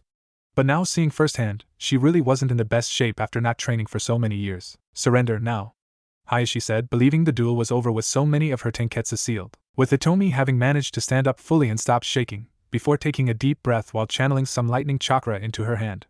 Having worked on this specific technique in the event she ever ended up fighting another Hyuga or someone that specialized in pressure points, before shocking everyone when she suddenly struck herself in her stomach, sending lightning chakra coursing through her chakra network. Hayashi was especially shocked as he watched all of her sealed tenketsu be forced open all at once, with the Purplet smiling in satisfaction at feeling her chakra begin flowing normally again. Now where were we? Hitomi asked before charging Hayashi, snapping the Hyuga clan head out of his shock, barely deflecting a palm strike to his chest. Gentle fist, tenketsu needle, said Hitomi, delivering a 2-fingered strike to Hayashi's shoulder, striking a single tenketsu. Hayashi grunted and quickly jumped back, while feeling all the chakra flowing to his arm come to a halt from the blocked tenketsu. Let's see if you remember this. Wind style, 8 trigrams spiraling vacuum palm, said Hitomi, channeling wind chakra into her vacuum palm, which she thrust towards Hayashi, with the compressed vacuum shell being much more powerful thanks to the wind chakra, with the added effect of spinning around, picking up a large amount of snow off the ground as it rushed towards Hayashi, who had no time to dodge the much faster and powerful technique, grunting as he was blown back from the force of the jutsu. Or maybe this one. Ice style, 8 trigrams grid palm, Hitomi said before slamming her palm on the ground, creating a network of glowing white grids. Hayashi's eyes widening when he saw the grid rapidly spreading out towards him, mentally cursing that Hitomi was still skilled enough to mix her water and wind affinities to create ice. Before he quickly jumped back to avoid the grid, knowing he couldn't let it reach him, only for this to prove to be a mistake as Hitomi instantly charged at him, delivering a palm strike straight to his abdomen. "Palm bottom!" said Hitomi, sending chakra into Hayashi's body, making the clan head gasp in pain as he felt his entire body go numb for a few moments. "It's over and now you're within my range of division. 8 trigrams 128 palms," said Hitomi before she began rapidly striking half of his tenketsu. 2 palms, 4 palms, 8 palms, 16 palms, 32 palms, 64 palms, 8 trigrams 128 palms, Hitomi said, ending the strikes with one in Hayashi's abdomen, sending Hayashi flying back and crashing into the wall. Panting slightly, Hitomi looked at her now ex-husband, knowing he wouldn't be getting back up after that or capable of using chakra for a while. Having wanted to make sure when she hit him, he wouldn't be able to get back up. I was lucky it was winter too, Hitomi thought, given her grid palm had just been a bluff, not even sure if it would have worked if it hit Hayashi. With how long it's been since she actually mixed her affinities together to use Hayatan Jutsu, Hitomi had been unsure if she'd be able to make it correctly, having planned on using the surrounding snow to better her chances at using it. And if it didn't work, it'd still give her the opening she needed to finish Hayashi off the old-fashioned way. It also helped that while she's grown rusty from lack of training, Hayashi's position as clan head along with the current peaceful state of things has made him grow complacent as well. Looking around at the gathered crowd, the purplet saw that everyone was silent, with the main house members unsure what to do after seeing their leader be defeated.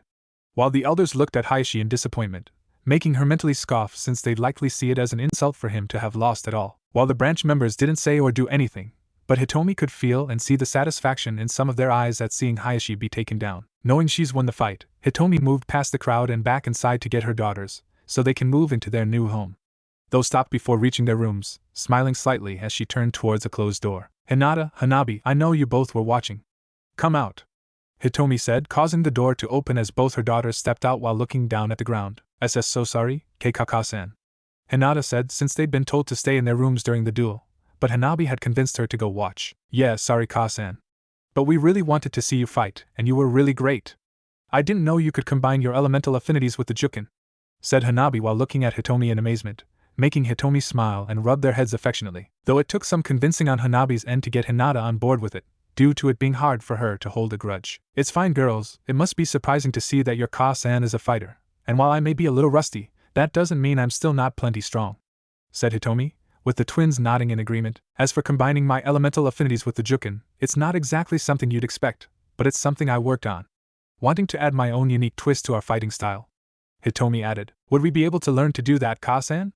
Hanabi asked, feeling excited at the chance to do the same thing, with even Hinata looking at their mother, hopefully. Maybe one day, since it's a pretty difficult technique to learn. Especially learning to combine affinities together since it requires complete mastery and control of your elemental affinities, as well as understanding the ratio needed to form these sub-elements. Only a handful of people are capable of using elemental fusion, with most people needing to possess the Kekei Genkai for said sub-element, or have to resort to manipulating the existing elements around them. "But for now, let's get you both packed since we'll be going to our new home now," Hitomi replied, only to be surprised when her daughters pulled out their bags from the rooms they were hiding in. "We already have all of our SD stuff packed," said Hinata with Hanabi nodding in agreement. After years of physical and emotional abuse from their father, they were both eager at the chance to leave with their mother. "Yeah, even if we didn't know how strong you were, Ka-san, we still believed you could win," Hanabi added, making the purplets smile them, touched at their confidence in her. "Then I guess we're all ready to go then," stated Hitomi before she and her daughters outside, the three of them walking through the compound before arriving at a smaller, but still decently sized, house. More than big enough for the three of them, as well as being fully furnished. Going inside, Hinata and Hanabi looked around, seeing that it wasn't as large as the main building, it was still pretty big and more comfortable. "I hope you two don't mind sharing a room for a while, though there are separate ones if you prefer having your own," Hitomi said, with the sisters shaking their heads. It's fine Keikaka-san. It'll be nice SHSH sharing a room," Hinata replied with a smile, liking the chance to share a room with Hanabi. "Yeah. Come on Nei-san, let's go see our new room," said Hanabi while grabbing Hinata's hand, happy that they'll have the same room, even preferring it that way. Smiling as her daughters ran down the hall towards their room, Hitomi prepared to head to her own room as well, wanting to rest after her duel. "But starting tomorrow, I'm gonna have to get back into training," Hitomi thought, wanting to get back in shape after how close she was to nearly losing the duel, knowing that even if she won and now have full custody of her daughters, there would still be problems to deal with, both inside and outside the village. and Hitomi would prefer it if she was prepared for anything that'd threaten her family. I'll have to talk to Mikoto about it too, especially since she's been retired even longer than I have," thought Hitomi, given how Mikoto retired after getting pregnant with Itachi and raising him before then becoming pregnant with her daughter, Satsuki. The purplet knowing it'll benefit both of them to start training again. Only for Hitomi to be pulled from her thoughts when she spotted a raven sitting on the windowsill with a message tied to its leg. Already knowing that Mikoto was the one who sent it, with this being how they communicated with each other ever since they were barred from taking Naruto in. Given the chance they would likely be watched if they were seen frequently meeting with each other, it was better to communicate through messages. Going over to the raven and grabbing the message, Hitomi opened it and began reading what the Uchiha matriarch sent her. Only for her eyes to widen in shock and disbelief the more she read, before smirking at what this meant. Looks like things are finally starting to look up, Hitomi thought, pocketing the message before heading to her room to rest for tomorrow. Time skip one day, Hokage's office. Who could have done this? Hiruzen thought, frowning as he looked over a report of how 3 boys were found buried under snow yesterday before being rushed to the hospital, learning that they weren't only suffering from intense cases of frostbite and hypothermia, but looked to have beaten before being left in the snow, showing signs of suffering bludgeoning damage that broke through their skin, even suffering a few fractured bones, showing whatever or whoever had hit them was very strong, though one of the worst parts had to be that one of the boys actually had to have his genitalia and member surgically removed. Dear Kami, what kind of twisted monster would inflict such damage on a person? Thought Sarutobi, unable to help but cringe and shudder from the mental images and empathy-filled phantom pains at what the boy suffered. He may be a seasoned veteran and fought in 3 wars, but there are things you just don't ever want to see happen or think about. Before his attention turned towards the door when it opened, revealing Mikoto and Hitomi entering the office. Please seal and clear the room, Hokage-sama, Hitomi said with a pleasant smile, one that Mikoto mirrored, which already set the Hokage on edge. Even more so at her request to seal and clear the room, given how tense things have been between him and the 2 matriarchs, ever since he refused to let them take Naruto in and forbid them from seeing him. But he also knew it'd be suicide for them to actually try attacking him, even if they worked together. Very well, Hiruzen replied warily before making a hand sign, signaling the Anbu to leave the room, before making another hand sign that caused seals to light up on the walls, door and windows, sealing the room from anyone trying to enter, leave, or listen in on them. What is it you both wish to speak to me about that required only us to be present? Questioned Hiruzen, with Mikoto's and Hitomi's smiles gaining an edge to them. Oh, you know, just a few important things. Mostly Naruto and our desire to adopt him, Mikoto replied. The fact that you forbid us from doing so, along with the restraining orders and ban you wrongfully put against us, added Hitomi, as well as how not long after our first argument, all the files and documents listing me as Naruto's godmother just vanished. Isn't that just strange? Concluded Mikoto, both of them already knowing just what happened and who was likely responsible. It was for the good of the village, Sarutobi stated neutrally, having known what Danzo planned but did nothing to stop him. Yes, I'm sure the mummy tells himself that all time when he's plotting to murder you and anyone else in his way, retorted Hitomi, annoyed that seemed to always be the same excuse to justify everything. We're not interested in your excuses or whatever bullshit reasoning you have, because now you can't stop us from taking Naruto in, due to one very interesting fact I learned yesterday, said Mikoto with her smile now being downright predatory, setting the Sandaime further on edge. What fact? Questioned the Hokage. Naruto has the Sharingan, a natural one to be exact. You know what that means, don't you? Mikoto revealed, feeling satisfied in the stunned and worried look on Hiruzen's face. With the Hokage knowing exactly what that meant, if Naruto truly had a natural Sharingan, it meant that he had Uchiha blood in his veins, meaning there was nothing stopping Mikoto from claiming Naruto as a member of her clan and adopting him, not without him alienating himself and Konoha's overall governing body from the various clans that resided in the village. Should they ever learn that he prevented a child from being adopted into the clan they were descended from, when they showed clear signs of possessing said clan's Kekkei Genkai? And how exactly did you learn about this? You are forbidden from going anywhere near Naruto at all, let alone close enough to look at his eyes. What proof would you even be able to provide? Hiruzen asked, regaining his cool and composure, knowing that Mikoto wouldn't lie about such a thing, given how convoluted and easily exposed such a lie would be. But at the same time, held a good amount of skepticism that it was actually true with how she had no way of being able to get close enough to Naruto to see if he had a Sharingan, and hoping that it was some kind of mistake, or she actually was lying. As if it was true and Naruto did have the Sharingan, then things would get very bad very fast with him being in Mikoto's and Hitomi's care. Oh, I haven't forgotten, but that doesn't apply to the rest of the Uchiha clan. Shursui was the one who told me after he stumbled onto Naruto with an active, first-stage Sharingan. Having seen it for himself and seen Naruto deactivate it, even looking Naruto over with his own Sharingan to be sure, Mikoto replied with a smirk while the Hokage's worry grew. As for proof, simply call in Naruto, himself, and then we can all see for ourselves if he has the Sharingan or not, Hitomi said challengingly, knowing the Hokage will do so, As if he refuses, he'd basically be admitting to not wanting to see they were telling the truth. Something Hiruzen was tempted to do, trying to think of a way out of this situation, only to realize that no matter what he tried, it'd only end badly for him. If he agreed and Naruto did have the Sharingan, then there's nothing he could do to stop Mikoto from adopting him. But if he refused, it'd be the same as admitting they were right but refused to see the truth. Very well, I'll have Naruto brought here so we can see for ourselves if he truly has the Sharingan. The restraining orders and my previous commands of forbidding you from interacting with him will be temporarily lifted. The results of this meeting will decide if it remains temporary or becomes permanent, Sarutobi said reluctantly before making a few hand signs, silently signaling one of the Anbu that were outside the window to go get Naruto. With Mikoto and Hitomi unable to deny how happy they were feeling at the chance to finally meet Naruto, already knowing they'll be leaving the office with him in their care. It wasn't long before there was a knock at the door, making the Hokage deactivate the seals with an Anbu opening the door, and Naruto, himself, walked in with a worried and unsure expression. The whiskered Ravenet having been worried when one of those animal-masked ninjas showed up at his apartment, saying the Hokage wanted to see him. Why did you want to see me, old man? Naruto asked while looking at the Hokage, wondering if this was about what happened yesterday with the bullies. You have nothing to be worried about, Naruto. I merely called you here because these two ladies believe there is something special about you and we wish to see if it's true, said Hiruzen while resealing the room, making Naruto turn to look at Mikoto and Hitomi, surprised at seeing them, even more so with how they were smiling at him. Something he wasn't used to seeing, having only ever seen villagers give him dismissive and uncaring looks before they started glaring at him or completely ignoring him.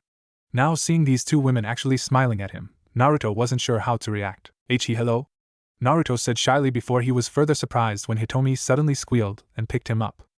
You're just so adorable, Hitomi said, unable to help herself, wanting to make up for all the missed time, along with seeing how adorable Naruto's shy look was and that it was made even more so with his whiskers. While Naruto was now shocked, not expecting for one of the women to suddenly grab and hug him before he became embarrassment, as she held him against her very large, his embarrassment growing when Hitomi kissed him on his forehead, before setting him down on the ground, with Uzumaki then looking at the other woman when she knelt down, still smiling at him. Sorry for that, Naruto.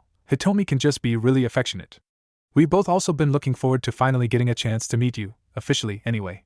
The last time we saw you, you were still just a baby, said Mikoto while ruffling Naruto's hair, surprising Naruto again. Why, you both know my name. And Kan knew me as a baby? Naruto asked in surprise, along with some hope that maybe they would have also known his parents. We did, and you were just as cute then as you are now, Mikoto replied, making the whiskered Ravenet blush at her words while Hitomi knelt down next to him. I'm also happy to get the chance to thank you, Naruto, for helping my daughters yesterday, as well as apologize for Ko and Natsu leaving you the way they did, Hitomi said with her smile turning into a frown for a moment. Your daughters? Oh, those two girls, said Naruto, with Hitomi nodding in response. That's right, Hinata and Hanabi. If you want, I can introduce you to them later. I'm sure they'd like to thank you personally for helping them, offered Hitomi, with Naruto looking at her in surprise. You'll also be able to meet my own children, too. My son, Itachi, is a couple years older than you. But my daughter, Satsuki, is the same age as you and Hitomi's daughters, Mikoto added, eager to introduce her children to their god-brother, while Naruto looked between them in surprise and disbelief, along with still blushing at how nice and affectionate they were being to him. Really not used to being treated this way, the only others being Ayame and Tuchi at Ramen Ichiraku. Ahem. If you both wouldn't mind getting back to the matter at hand, Hiruzen said, not liking how they seemed so confident that Naruto had Sharingan, and was growing more worried that it actually is true. Mikoto and Hitomi looked at the Sandaime in annoyance, before smiling at Naruto again. I guess he's right for once. Naruto, the reason we wanted to see you is because of something that happened yesterday. You met a member of my clan, Shursui Uchiha, and he told us that you have the Sharingan, Mikoto said, making Naruto tilt his head in confusion. What's the Sharingan? Naruto asked, only to see Mikoto's eyes turn crimson with 3 tomos circling the pupil. That's the Sharingan, Naruto. It's a dojutsu unique to the Uchiha clan and we believe that you had awakened it yesterday, from what Shursui had told Mikoto. We'd just like to confirm it by having you activate it, replied Hitomi, with Naruto nodding slowly. My eyes did feel pretty weird before it went away, when I got home. But I don't know how to do it again, said Naruto, not sure how he's supposed to activate the Sharingan, if he did actually have it. It's alright, since you didn't even know you have it. Even for most Uchiha, it's normal for our eyes to feel strange when first awakening the Sharingan, getting blurry vision the first time. But it'll get easier the more you do it. As for how you activate it, all you need to do is channel chakra to your eyes, said Mikoto. Though don't try and force it, it helps the first times when activating your dojutsu to be relaxed and let it just flow naturally. Though like Mikoto said, the more you use it, the easier it'll be until you're able to instinctively turn it on. Hitomi added, with Naruto nodding in response at their words before closing his eyes and focusing on channeling chakra into his eyes. Mikoto, Hitomi and the Sandaime watched Naruto closely, waiting to see if he really did possess the Sharingan. Before Naruto finally opened his eyes with both matriarchs smiling triumphantly while, to Hiruzen's shock and dismay, Naruto's eyes were now crimson with a single tomo in both of them. Did I do it? Naruto asked, looking between them, blinking a few times when he saw flame-like auras around and inside them, unaware he's now seeing their chakra. Yes, you did. Good job, Naruto said Hitomi, smiling and ruffling his hair while Mikoto nodded in agreement. Yeah, you can stop channeling your chakra now, so you don't get tired from having it active for too long, Mikoto said, the whiskered Ravenet nodding before taking a few moments to deactivate his Sharingan. With the Uchiha matriarch then standing up and faced the Sandaime with a smirk, relishing in the look on his face at seeing he's now backed into a corner. Now, if you'd be so kind, Hokage-sama, the adoption papers, said Mikoto, causing Naruto's head to snap towards her in shock and hope that he heard her correctly. Very well, Sarutobi said reluctantly, not liking it, but knew there was nothing he could do without making things worse than they already were, before pulling out the paperwork to let Mikoto adopt Naruto. The Ravenet smirked growing as she filled out all of the paper, getting Hiruzen to sign off on them as well, before sealing them away. I'll be sure to hold on to these until I can get some copies made to send back to you. After all, we wouldn't want to let such important documents be misplaced, would we? Mikoto said, with the Sandaime regarding them neutrally, not rising to the bait. Come on, Naruto, we'll help you get packed and brought to Mikoto's home, Hitomi said as she and Mikoto left the office with Naruto to get him moved out of his apartment. Later, after helping Naruto pack up everything from his apartment, Mikoto and Hitomi took him back to the Uchiha compound. Something that did draw some looks from the other Uchiha, seeing their matriarch with the Hyuga matriarch and the Kyuubi Jinchuriki. Though no one said anything, given the friendship between Mikoto and Hitomi, along with them having been close with Kushina Uzumaki, with them soon arriving at Mikoto's home, making Naruto look at it in amazement, even more so when they went inside. You live here? Naruto asked while looking at Mikoto, who nodded in response. That's right, with my family. Though at the moment my husband, Fugaku, isn't home. He's currently out doing work as chief of the Konoha military police force, while Itachi and Satsuki are out at the Uchiha clan training grounds, so you'll be able to meet them later when they get back, Mikoto said, with Naruto nodding with an unsure look on his face. As while Mikoto and Hitomi were both happy to see him, Naruto wasn't sure what to expect from their families, given how the rest of the village saw him.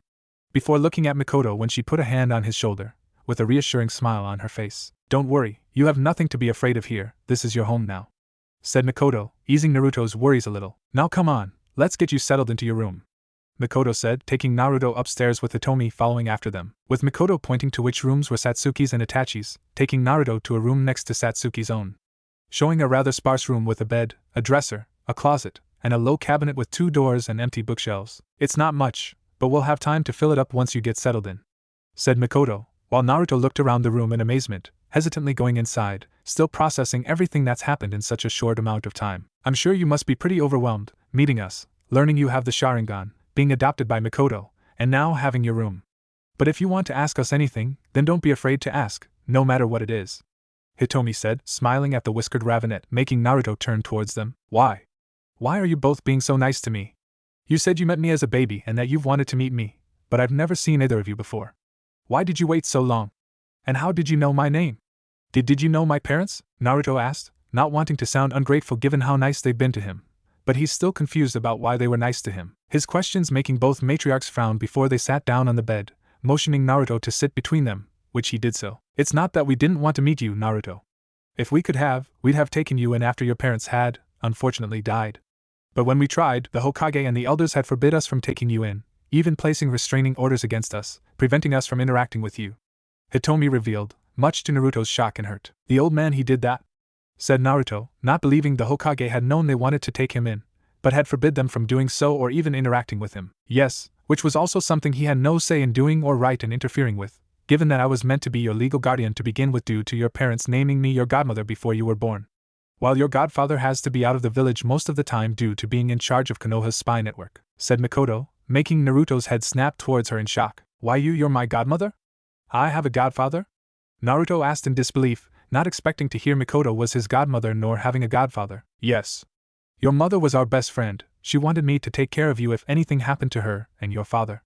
While your godfather was the Jonin sensei of myself, your father and Tuchi, Mikoto replied, with Uzumaki looking down since while he's happy to know he had a godmother, it's still sad knowing his parents are dead, while also being surprised to learn that his godfather wasn't just his father's sensei, but also the sensei of his godmother and Tuchi. My Ka-san, who is she? Questioned Naruto, hoping to finally learn who his parents are. Her name was Kushina Uzumaki, and she was certainly someone very special, along with being known for her temper. The first time she entered the academy, she beat up this group of boys for making fun of her red hair and calling her tomato because of the color, and her round face. It was honestly pretty funny watching her throw them around, Hitomi said, laughing at remembering what Kushina did to anyone who called her tomato. But when it came to the people she loved, she was the sweetest person you could meet. Though she wasn't above knocking sense into their heads whenever they did something stupid, and I do mean knocking sense into them. She was also a troublemaker, pranking anyone that got on her nerves, usually in ways that'd make them terrified at just seeing her or paranoid of what she'll do next. Said Mikoto with a small smile, knowing Kushina could be very creative and terrifying when it came to her pranks, while Naruto listened intently to their words, smiling happily and sadly at finally knowing his mother's name and learning more about her. Happy that he's finally getting the answers he's always wanted, but sad that he'll never get to meet her himself. She sounds pretty awesome, Naruto said, wiping his eyes when he started feeling tears in them, making Mikoto and Hitomi smile sadly while nodding in agreement. Yeah, she really was. And one thing that you should know is that no matter what anyone says, Naruto, she loved you more than anything in the world. The day she found out she was pregnant was the happiest we'd ever seen her. She'd talk about how amazing you'd be in the academy, how you'd become one of the best ninja around when you graduated, Hitomi said with Mikoto nodding in agreement, while Naruto felt a few tears escape. She'd also worked for weeks on knitting a scarf just for you, something to always make sure you were safe and warm when she wasn't around, added Mikoto, while making a mental note to find where that scarf was, swearing she will kill the Hokage and elders if anything happened to it before Naruto could even get it. Thanks, said Naruto, feeling overjoyed to know how much his mother loved him. What about my two-san and godfather? Naruto asked, wanting to learn who his father was too, along with who his godfather is. Your father was Minato Namikaze the Yellow Flash and Yandame Hokage, while your godfather was Jiraiya-sensei, one of Konoha's 3 legendary Sannin. Mikoto revealed, either of them planning to hide anything from Naruto, with Naruto's head immediately snapping towards her in shock. My tita two-san hwa was tth the Yoyan Yandame Hohak Hokage? My godfather was a Sannin, stuttered Naruto in complete shock to learn his father was the Yandame Hokage, and while he didn't know much about the Sannin, he heard bits and pieces of them being 3 of the strongest ninja in Konoha and students of the Sandaime Hokage. That's right. He was another one of our classmates in the academy, though he was much more calm and reserved than Kushina. Though that didn't mean he didn't have a dorky side, as he enjoyed coming up with long and complicated names for his techniques, replied Mikoto as she shook her head fondly at the memories. You actually look a lot like him too, aside from the hair color, but you definitely have his eyes and the shape of Kushina's face, Hitomi said, making Naruto look up at his hair. Why do I have black hair? Naruto asked, given from what he's heard of the Yandame, he had blonde hair and had just learned that his mother had red hair. The same reason you have the Sharingan. It turns out Minato had Uchiha blood in him. Something that no one was aware of, probably not even Minato himself. With you just managing to inherit those recessive traits more than him, Mikoto said with Hitomi nodding in agreement, with Naruto being curious to know more about his apparent known ancestry. As for Jiraiya, like Mikoto said, he's in charge of Konoha's spy network, meaning that he has to travel a lot and partake in various A-S rank missions, which isn't really the best setting to raise a child, Hitomi said as she and Mikoto began telling him more about his godfather. Not only that, but Sensei is rather, let's say, eccentric. Not exactly the best role model and parental figure for a child.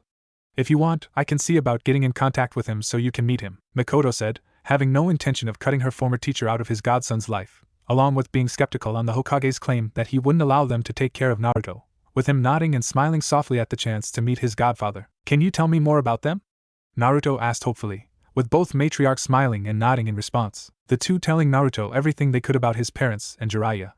Amazing the whiskered Ravenet to learn his mother was just as strong as his father, even being the one to help teach him Fuinjutsu. The latter being something Naruto was eager to learn after hearing his parents and godfather were masters of it, though he was shocked when they also told him about the Uzumaki clan, not believing he came from a clan that had their own village, only to be saddened to learn of their destruction. But still happy to learn he came from such a large clan, with Naruto feeling shock and joy the more he learned, but also anger at how everything was being kept from him by the Hokage, along with the fact that the old man had kept his godmother and Hitomi from taking him in, having thought the Sandaime had been nice and cared about him by giving him an apartment and a monthly stipend, only to learn how much he's betrayed him. I can't believe the old man didn't tell me any of this, Naruto muttered, feeling hurt and angry at Sarutobi's betrayal, making Mikoto and Hitomi frown before putting a hand on Naruto's shoulders. We're sorry we weren't able to do anything for you sooner, Naruto. If we could have, we would have taken you in as soon as we could, said Hitomi, Mikoto nodding in agreement. But we're here now and nothing's going to be changing that anytime soon. We promise that we'll always be here when you need us. And if there's ever anything you need, don't hesitate to ask us. Mikoto added, making Naruto look at them, feeling touched and happy to know they cared about him. Why did the old man keep you both from adopting me, anyway? Naruto asked, causing both matriarchs to frown before sighing, knowing he deserved to know. It has to do with how everyone now treats you. I'm sure you've noticed a change from indifference and pity to hatred. That's because you're a Jinchuriki, Naruto, someone that has a Biju sealed inside them. And you have the Kyuubi sealed inside of you. Revealed Hitomi, much to Naruto's shock as he went completely still. I have the Kyuubi sealed inside me. Naruto muttered shakily, not thinking that would be the reason everyone suddenly started hating him. Yes, but don't think that makes you a monster or that you're the fox itself. You're merely the container, being no different than a storage scroll. We don't really have all the details of what happened, but Kushina had been the Kyuubi Jinchuriki before you, something she told us after we earned her trust. You see, when a female Jinchuriki gives birth, their seal is weakened in the process. Whatever happened the night you were born, it led to the Kyuubi escaping, and while we don't know for sure, we do believe that someone had somehow learned of where your parents were and ripped the Kyuubi out her, leading to Minato sealing the Kyuubi inside of you, at the cost of his life, while Kushina died due to the fact when a Biju is extracted from its Jinchuriki, the Jinchuriki dies. Even in Uzumaki with their powerful life force would succumb to this. At best it will only give them a few moments after the extraction. Mikoto explained. As for how this ties into the Hokage keeping us from taking you in, that's because it's known that the Sharingan is capable of controlling the Kyuubi, so naturally it's believed an Uchiha was the one who caused the Kyuubi attack, with it not being helped by the fact that the Uchiha clan had been kept from helping in the battle and simply on evacuating the civilians. Also, Jinchuriki as a whole are meant to serve their village in its entirety, meaning they can't be shown favoring a single group or clan above the village. That's why the Hokage and elders kept us from taking you in. They thought the Uchiha clan would use you as a weapon, and they couldn't have you favoring either of our clans above the village, said Hitomi, with Naruto looking down at this information. They just wanted me as a weapon for themselves. Naruto muttered bitterly, angry that the Hokage was likely just manipulating him the entire time, offering him help to make him loyal to him and the village. We can't say for certain about the Hokage, but the other elders, definitely, stated Mikoto, with Hitomi nodding in agreement. They may not like the Hokage, but that didn't make him a bad man.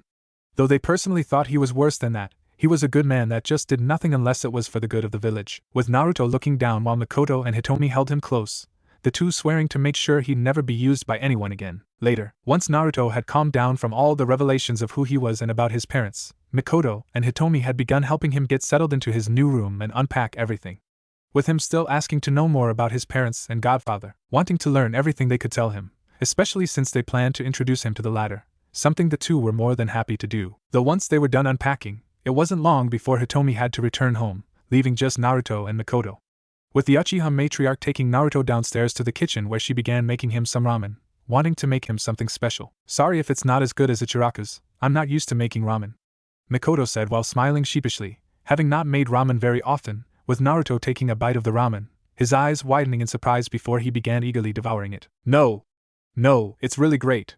It's just as good as Ichiraku's too, said Naruto, smiling at Mikoto before he continued eating the ramen.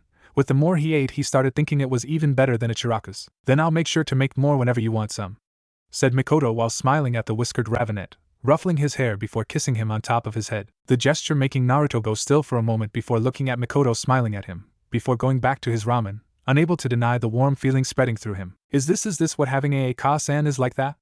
Naruto thought, wondering if this is what having a mother's love is like. Mindscape. Yes.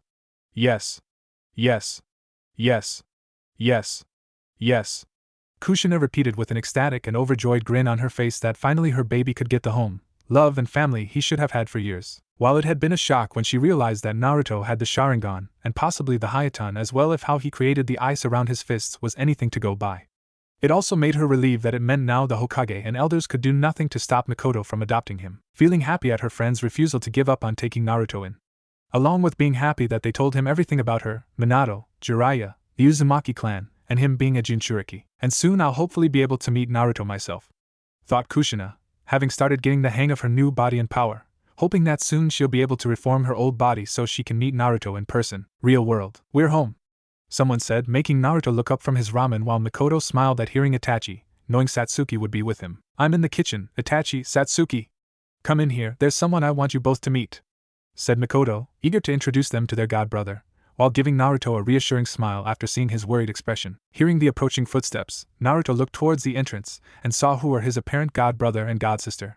Having heard a few things about Satsuki and Itachi from Mikoto, so he'd be a little familiar with them. Despite being only 10 years old, Itachi was fairly tall for his age with fair skin, black eyes under which were long, pronounced tear troughs, jet black hair pulled back into a short, low ponytail at his face was framed with center-parted bangs that extended to his chin, with him wearing a black high-collared shirt with the Uchiha clan symbol on the back, dark gray pants and bandages wrapped around his ankles, while Satsuki had onyx black eyes, pale skin, and long wavy black hair with a blue tint tied into twin tails. With her wearing a black high-collared shirt that lacked the Uchiha clan symbol on the back, white shorts, and bandages around her ankles, with the two's attention immediately turning towards Naruto when they saw him, with Itachi looking at Naruto curiously and in recognition, while Satsuki frowned at the Uzumaki. "Who's he, Ka-san?" Satsuki asked, wondering who the stranger was, yelping slightly when Itachi poked her side. "Don't forget your manners, Satsuki. What's important is that he's a guest," Itachi said, with the young girl muttering under her breath. Hello, I am Naruto Uzumaki."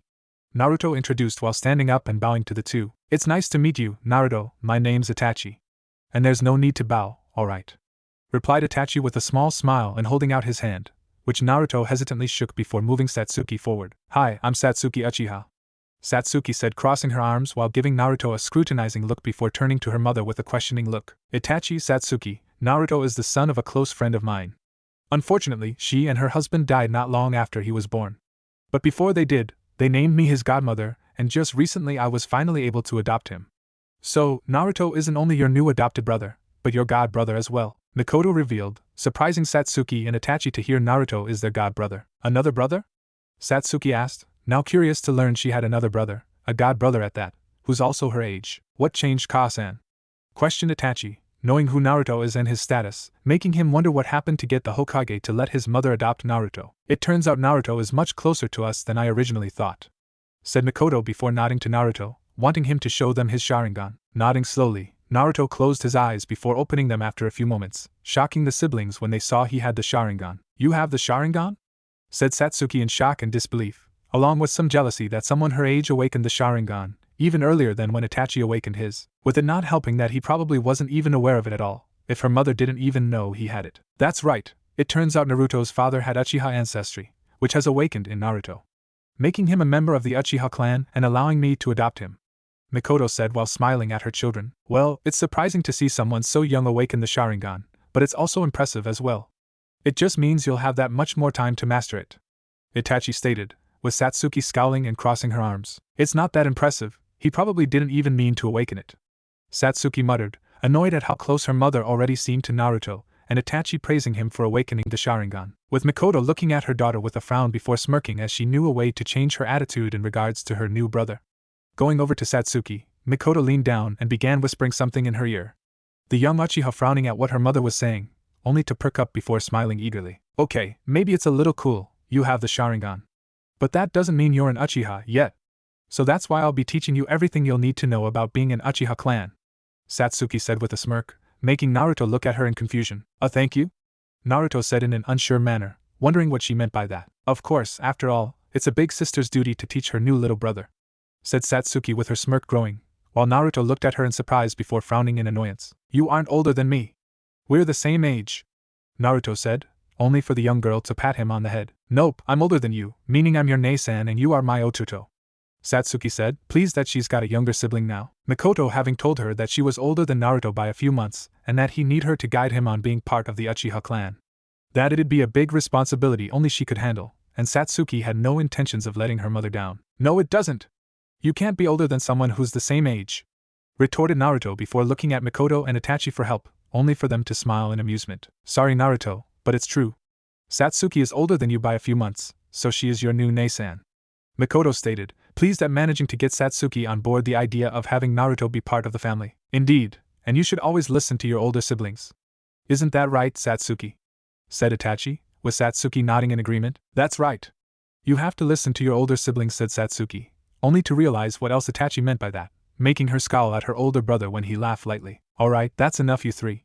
Now come on, I made something different than what we usually have to help welcome Naruto into the family," said Mikoto while pouring some ramen for Satsuki, Itachi and herself, as well as one for Fugaku when he got home. With the four sitting down and began eating, Satsuki and Itachi being surprised at first that it was ramen, but also enjoyed the meal.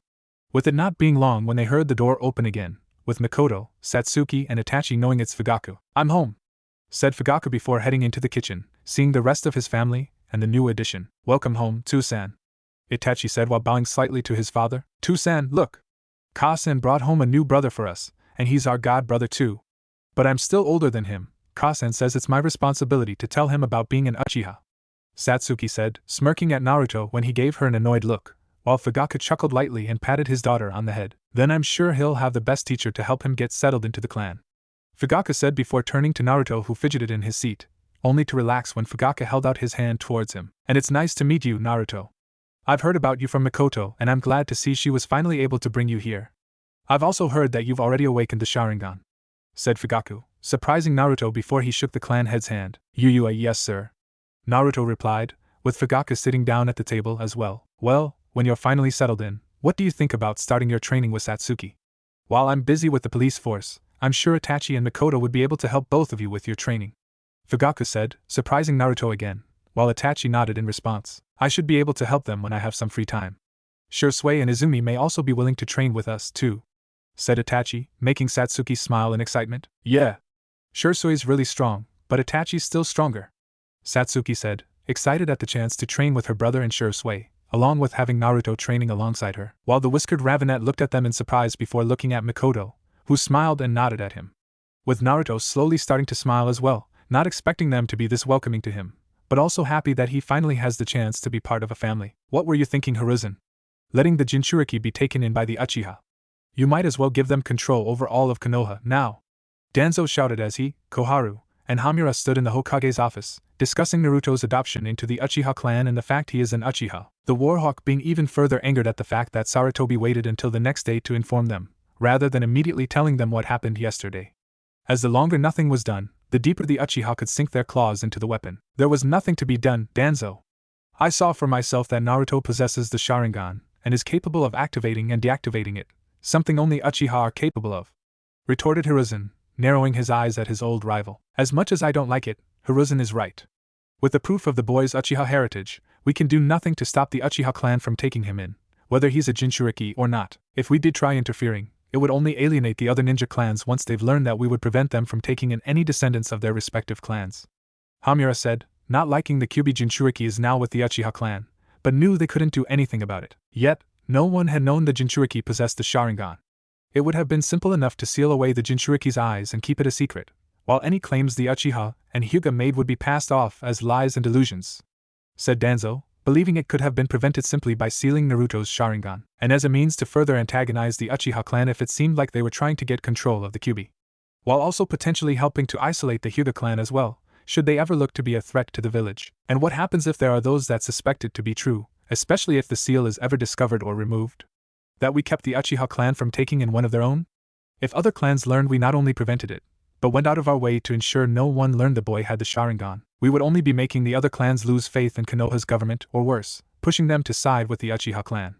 No matter what, there is nothing we can do, not without risking Konoha's stability in the long term, Koharu said, making Danzo scowl, his anger growing as either of his fellow elders seemed to understand the danger of the situation. Agreed. Whether we like it or not, Naruto is now under Mikoto's care and a part of the Uchiha clan. No doubt, she and Hitomi would have already revealed his heritage and status to him as well, not to mention just why they were unable to take him in after his parents' deaths. Meaning the best thing to do is make sure Naruto's own faith in Konoha is not completely lost. That is what's important, said Hiruzen, having no doubt Mikoto and Hitomi have already told Naruto everything that was kept from him. With Uzumaki's trust and faith in him and the village likely being shaken, if it wasn't gone entirely, which really won't be good if Naruto doesn't care for the village. That also means nothing will done to further antagonize Naruto or the rest of the Uchiha clan. Is that clear, Danzo? Sarutobi said while looking at his former teammate sternly, knowing the last thing they needed was more trouble or further driving the Uchiha clan away. Yes, Hiruzen, Danzo said while gritting his teeth, furious that it seemed he was the only one speaking sense now, along with the feeling of anger and disgust at how despite their best intentions to make sure it didn't happen, even snubbing Fugaku when they were deciding the Yondaime Hokage, someone of Uchiha blood still managed to acquire the title of Hokage. Namikaze was already bad enough for following Hiruzen's weak beliefs, but the fact he was an Uchiha thought Danzo, unsure if he would have been able to restrain himself from trying to kill Minato if he knew he was an Uchiha, though the Warhawk also had no intention of leaving things alone, refusing to let the Uchiha have control of the Kyuubi or let those damn women think they can get away with this. Along with planning to speed up his plans to eliminate the Uchiha clan, knowing they've long outlived their usefulness. Moving on to another matter, I wish to nominate Itachi Uchiha to join the ANBU Black Ops, said Danzo, after taking a few moments to rein in his anger and school his features, while Hiruzen, Hamura and Kohara looked at him in disbelief. Itachi? The boy is only 10 years old. The minimum age requirement for anyone to join Anbu is at least 13, no matter how skilled they are, Kohara said with a frown. Yet he's already proven time and time again to be an unrivaled genius, possessing talent few claim to have. Graduating from the academy at the age of 6 after only 4 months, almost a year after graduating he was mastering ninjutsu and claimed his missions were too easy, and now he's already advanced to the rank of Chunin after completing the Chunin exams single-handedly. His talent would be wasted in the regular ninja program. Placing him within the Anbu would allow him to truly flourish and put his skill to use in defending the village, explained Danzo, unable to deny Itachi is a once-in-a-lifetime prodigy. Plus, he had intended to recommend Itachi join Anbu once he turned 11, knowing the Uchiha heir's strong desire to maintain peace would be put to good use in protecting Konoha, as well as making him a useful pawn in eliminating the rest of his cursed clan, which he now had to do much earlier if he hoped to get the weapon away from the Uchiha clan before they can try influencing it. Though now he refused to take any chances, with Danzo also planning to get into contact with Madara, having provided him with the location where Kushina would give birth once she went into labor.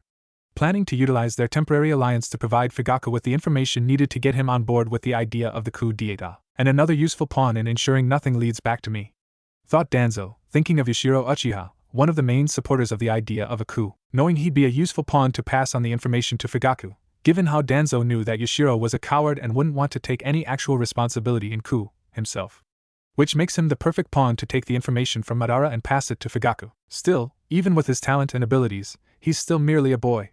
Would it not be better to wait and see how he handles things against older and more experienced opponents first, to see if he can handle the difficult missions required of the Anbu? Hamura said, preferring if they could wait and see more of Itachi's abilities to know if he'd fit in the Anbu and had the right personality. You all bring up several good points. Despite his skills, Itachi is still only a child and the burden of being in the Anbu may be too much for him.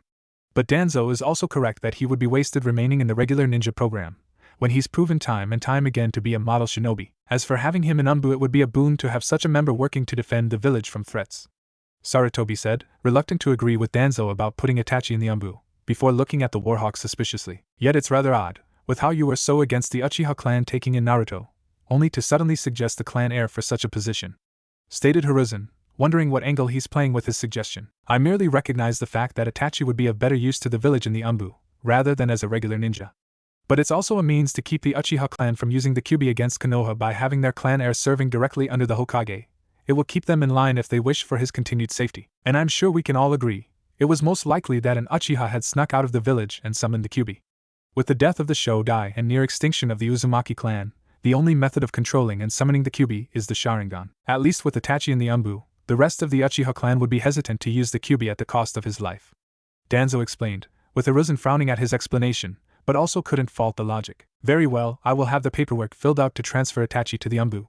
Though given his age, we will need to falsify his registry slightly to make it be that he is 13, Sarutobi said, making Danzo nod in agreement, pleased the beginning of his plan was going smoothly. With Naruto, meanwhile, within his new room in the Uchiha clan compound, Naruto had begun waking up, only for the whiskered Ravenet to be confused when took in his surroundings. This isn't my apartment, Naruto thought while looking around the room, wondering how he ended up here, before his eyes widened as he remembered what happened yesterday. Being called to the Hokage's office, meeting Mikoto and Hitomi, learning he had the Sharingan, Mikoto adopting him, and everything they told him about his parents and clan.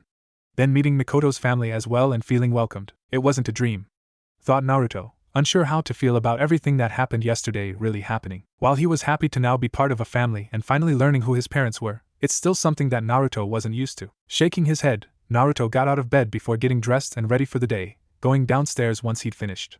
Finding that Mikoto, Satsuki, Itachi and Fugaku were already awake and having breakfast before they turned towards Naruto, after hearing him walk in. It's about time you woke up. I was gonna wake you up myself, but Ka-san wouldn't let me, Satsuki said in annoyance. Now Satsuki, don't be rude. I'm sure Naruto needed his rest after everything that happened yesterday. I also seem to recall you sleeping in much longer after choosing to stay out training, said Mikoto, making Satsuki blush slightly in embarrassment. Sorry if I made you wait, Naruto said, only for them to wave it off. No need to apologize, there's no harm done after all. Besides, you're up now, so just take a seat and have some breakfast, said Fugaku, with Naruto slowly going over and sitting down, with Mikoto setting a filled plate in front of him. Looking at the food for a few moments, Naruto hesitantly took a bite before he immediately began digging in after seeing it tasted really good. With it not being long before his plate was empty, much to his disappointment, only to blush in embarrassment when he saw everyone looking at him in amusement. So sorry, muttered Naruto, making the 4 Uchiha laugh lightly. There's no need to say sorry. If you're hungry, then just eat as quickly as you like. As long as you don't eat too much, where you'll get sick. Itachi said, Mikoto nodding in agreement. Itachi's right, you're obviously hungry, so don't worry how fast you finish. But do try to take it more slowly, said Mikoto before filling Naruto's plate again, surprising the Uzumaki that he could actually get a second helping. Thank you? Naruto said before he began eating a slower pace, now wanting to enjoy it more than eating it all at once. Though Naruto couldn't help but notice the headband Itachi was now wearing, having not seen him wearing it last night, surprising him again that Itachi was already a ninja. Something wrong, Naruto? Itachi asked, noticing his staring, making Naruto flinch slightly. And no, nothing's wrong. I just saw your headband. Don't you have to graduate the academy to get one? Questioned Naruto, given how Mikoto told him that Itachi was only 10 years old, and he's heard that students enter the academy when they're 6 and graduate when they're 12. That's because I've already graduated the academy. I'm actually a Chunin after entering the last Chunin exams. Itachi revealed, shocking Naruto that he's already a Chunin. BBUBU, but how? You're only 10, how did you graduate the academy and how are you already a Chunin? Naruto said in disbelief. That's because Nisan's really strong. He graduated early to become a ninja and he's been training me to be strong too, said Satsuki with a smirk. It's true, Itachi enrolled into the academy when he was 6 and proved to be incredibly talented. Talented enough that his teachers all agreed that he was more than qualified to become a genin.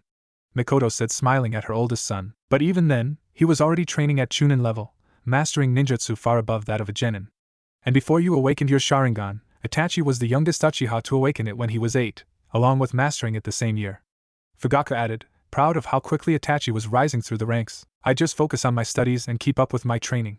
There are other members of our clan stronger than me, like Shursui and both of you, Ka-san, Tu-san, said Itachi, knowing Shursui and his parents were much stronger than him. With Naruto being shocked and awed to hear how strong Itachi is, that he was able to graduate from the academy in less than a year, along with unlocking and mastering his Sharingan in a year as well. Plus, hearing that Mikoto, Fugaku and that Shursui guy he met were stronger than Itachi. Is that why you're chief of the military police force? Because you're the strongest in the clan? Naruto asked, turning towards Fugaku, with the clan head pausing for a moment before shaking his head. No, being the strongest in the clan doesn't mean you'll be chief of the police force. That usually falls to the clan head at the time before being passed down to one of their children. Or sometimes someone else will be chosen, so the clan head doesn't have their time divided between running both the Uchiha clan and police force, explained Fugaku, confusing the Uzumaki. What does the police force chief do? Asked Naruto, curious to learn more about the organization his newly found clan operated. Usually they just decide the patrol routes for the members of the police force, go over and fill out reports, settle disputes between members, and go out to patrol the village themselves. We're also the ones that help maintain the laws inside the village, being the shinobi that watch the other shinobi. Fugaku replied, so like the Hokage. Naruto stated, seeing the position being like the Hokage. Both of them had their own subordinates, they kept the peace in the village, they were both leaders, and looked after those under them. Yes, I suppose in a way it is like being Hokage, but just for the Uchiha clan. Though the Hokage has the final say in what issues we can interfere in, said Fugaku, knowing they were limited in what they could do, depending on what the Hokage said, such as being unable to arrest Anbu, given they served directly under the Hokage. Something that did lead to some issues between the Anbu and police force. Oh? Are you both going to be part of the police force? Naruto asked, looking at Satsuki and Itachi, wondering if they were going to be part of the military police force. No, I desired to join the regular ninja forces, believing I could be of better use to the village by taking missions outside its walls rather than remaining within, replied Itachi. I don't know if I'll join, I want to be a ninja so I can get stronger, not stay in the village all the time, Satsuki said, unsure if she'll join the police force when she's older, only knowing that she wanted to test herself against powerful opponents outside the village to grow stronger and surpass her brother. The same goes for you, Naruto. You won't be expected to join the military police force either, just because you're now part of the Uchiha clan. It'll be your choice alone on what you decide to do, stated Mikoto, wanting her children to choose their own paths and make their own decisions rather than have someone else make it for them, with Naruto looking at her in surprise before looking at the others, with Fugaku nodding in agreement with his wife. The whiskered Ravenet smiling at this, liking to have the chance to make his own choice still, even if he's now part of a clan. The family continued eating along with making small talk, before they all soon finished, with Fugaku saying his goodbyes before leaving for the police force headquarters. Come on, Naruto.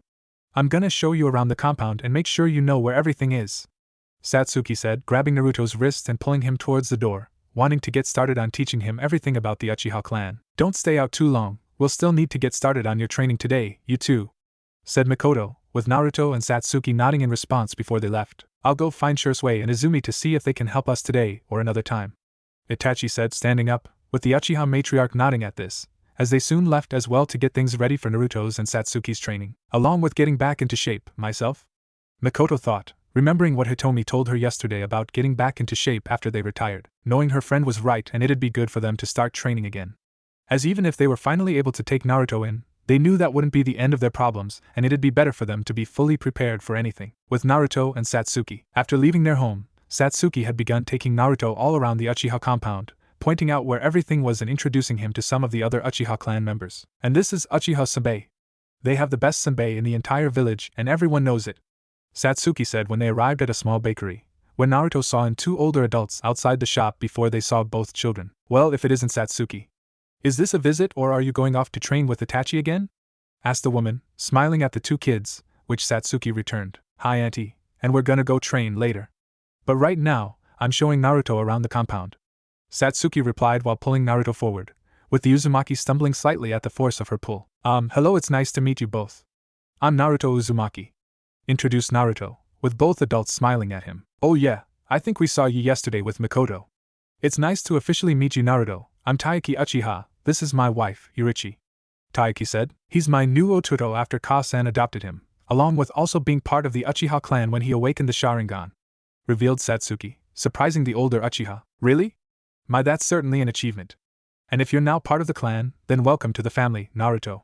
Yurichi said, smiling at the whiskered Ravenet. Thank you, ma'am. Naruto replied, before Taiki got up and went inside the shop, coming out after a few moments with two small bags. Here you both are, Samana Jirai and Senbei. Consider it a welcoming gift. Taiki said, with Satsuki taking a bag with a smile, while Naruto was surprised but took the other bag as well. Thanks, uncle.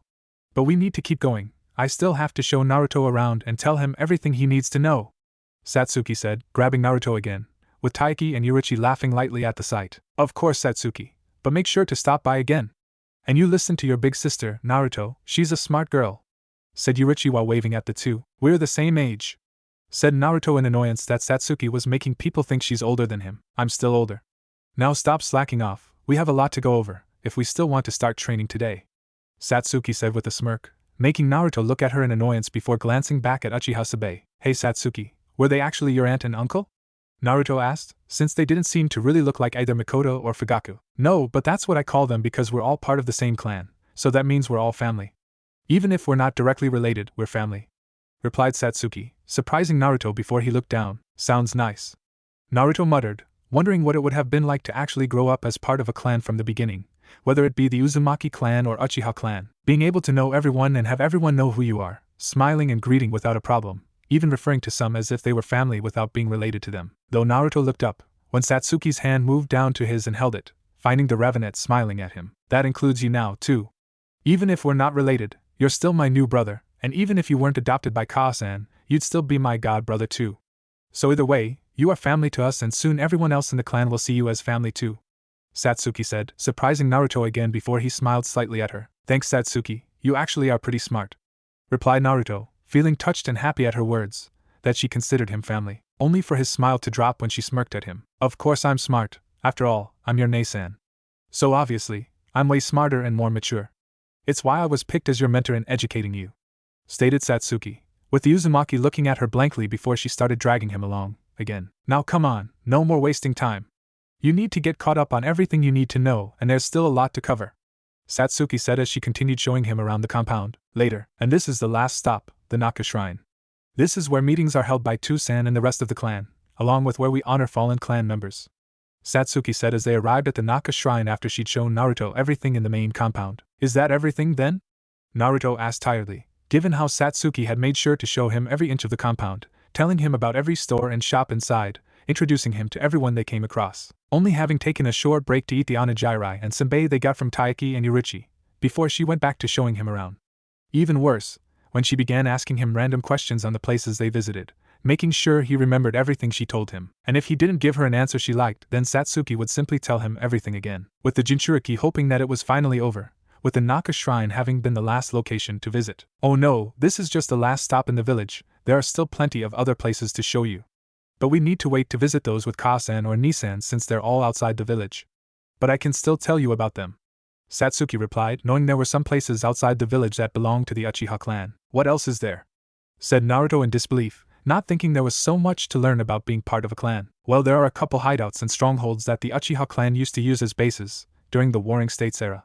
Some of them are hidden pretty well too, making them difficult to find where they are unless you know where to look. I know about one that's supposed to be located on a terraced mountain with large forests on each of the levels. We also store a lot of weapons in Soraku that we use to resupply the shops we have here, said Satsuki, confusing Naruto at the latter part. What's Soraku? Asked Naruto, having never heard of such a place before. It's an abandoned city, though I heard Tusan and Nisan say that it's also inhabited by some black market dealers. But the Uchiha clan have a large weapons store there, run by Nikoba and her granddaughter, Tamaki. I've been there before when Itachi went there to restock the clan with weapons. I mostly just spent time with Tamaki and the Niniko that live there, until I began filling out the Paw Encyclopedia. Satsuki explained with a smirk at the end. Paw Encyclopedia? Naruto asked, even further confused. It's a game that Nisan and I made, filling up a book with all different kinds of cat paw prints from all different kinds of cats. And we've collected dozens of them, already. Satsuki said proudly of how many paw prints they've gotten, while Naruto raised a brow. That doesn't seem too hard, said Naruto, only to flinch when Satsuki flicked him. Maybe to you, but a lot of those paw prints came from Niniko, and they're really difficult to catch, being faster and more agile than even regular cats. They can even make their claws sharper with chakra. Some are even able to cast genjutsu. And for cats, having their paw prints taken is the same as humans being photographed naked. It's embarrassing for them, making it even more difficult to catch them.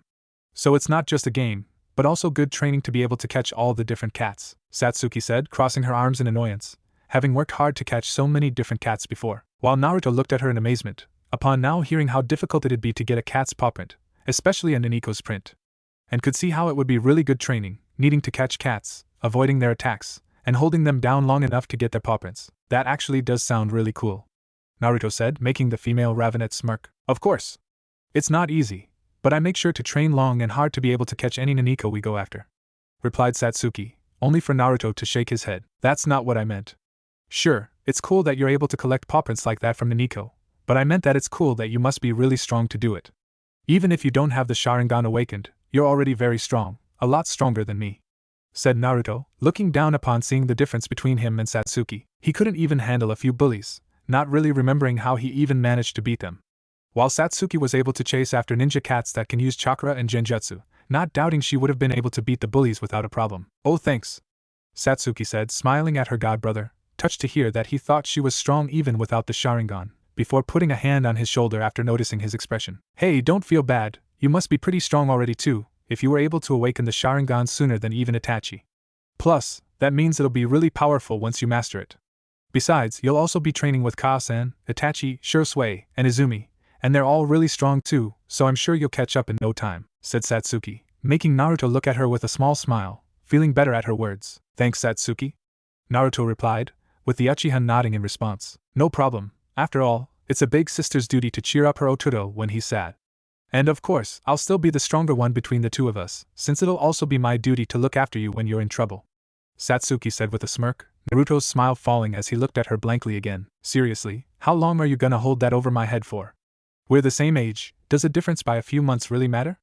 Naruto asked, only for Satsuki's smirk to widen as she patted him on the head. Don't worry, Ototo, Nei-san will always be here to help when you need her, cooed Satsuki before laughing when Naruto smacked her hand away with an annoyed expression. Later, Naruto and Satsuki stayed at the Naka shrine a little longer to rest themselves, wanting to make sure they were fully prepared for their training.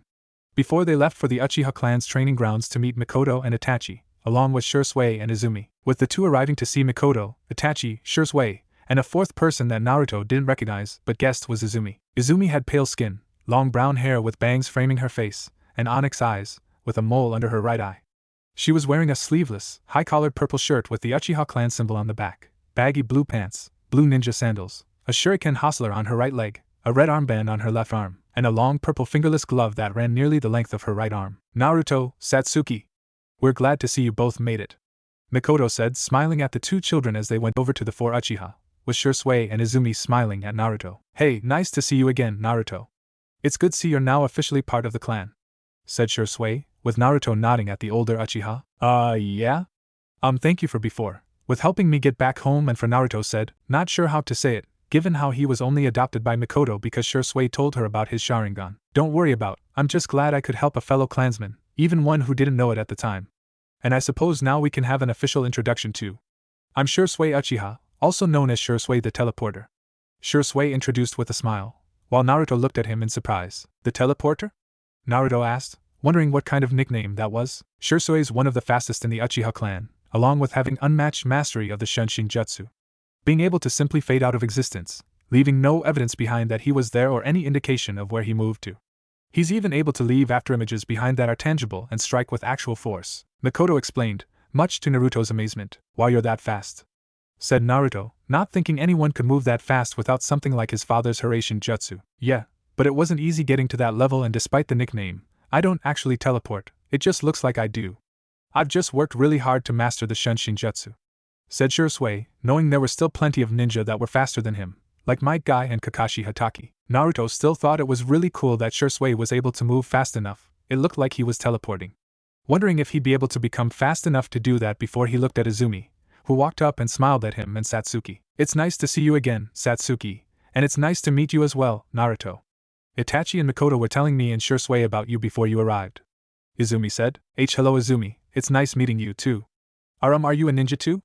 Naruto asked, wondering if Izumi graduated early like Itachi did, only for the brunette to laugh sheepishly. Oh no, I'm not a ninja, not yet anyway. But I am at the top of my classes in the academy.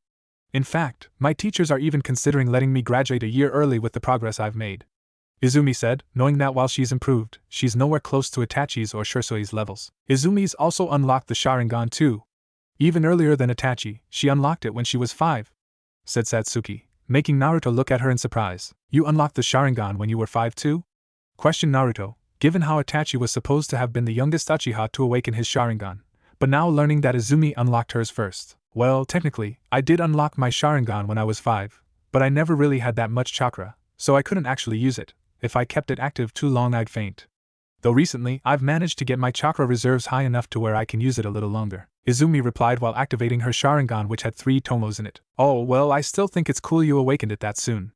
Said Naruto, making Izumi smile brightly at him before hugging the Uzumaki. Aw, thanks.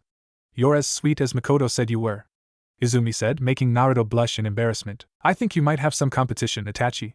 Stated Shursui, smirking at his friend, with Itachi looking at him blankly. Haha, you are just hilarious, Shursui.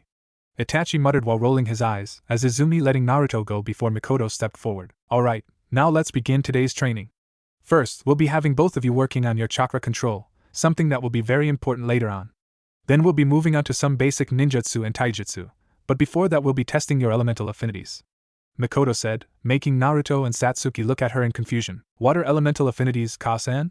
Satsuki asked, only for Mikoto to pull out 2 pieces of paper and hand them to both children. This is called chakra paper. It's used to help test your elemental affinities. All you need to do is channel chakra into them and it'll reveal what affinities you both have.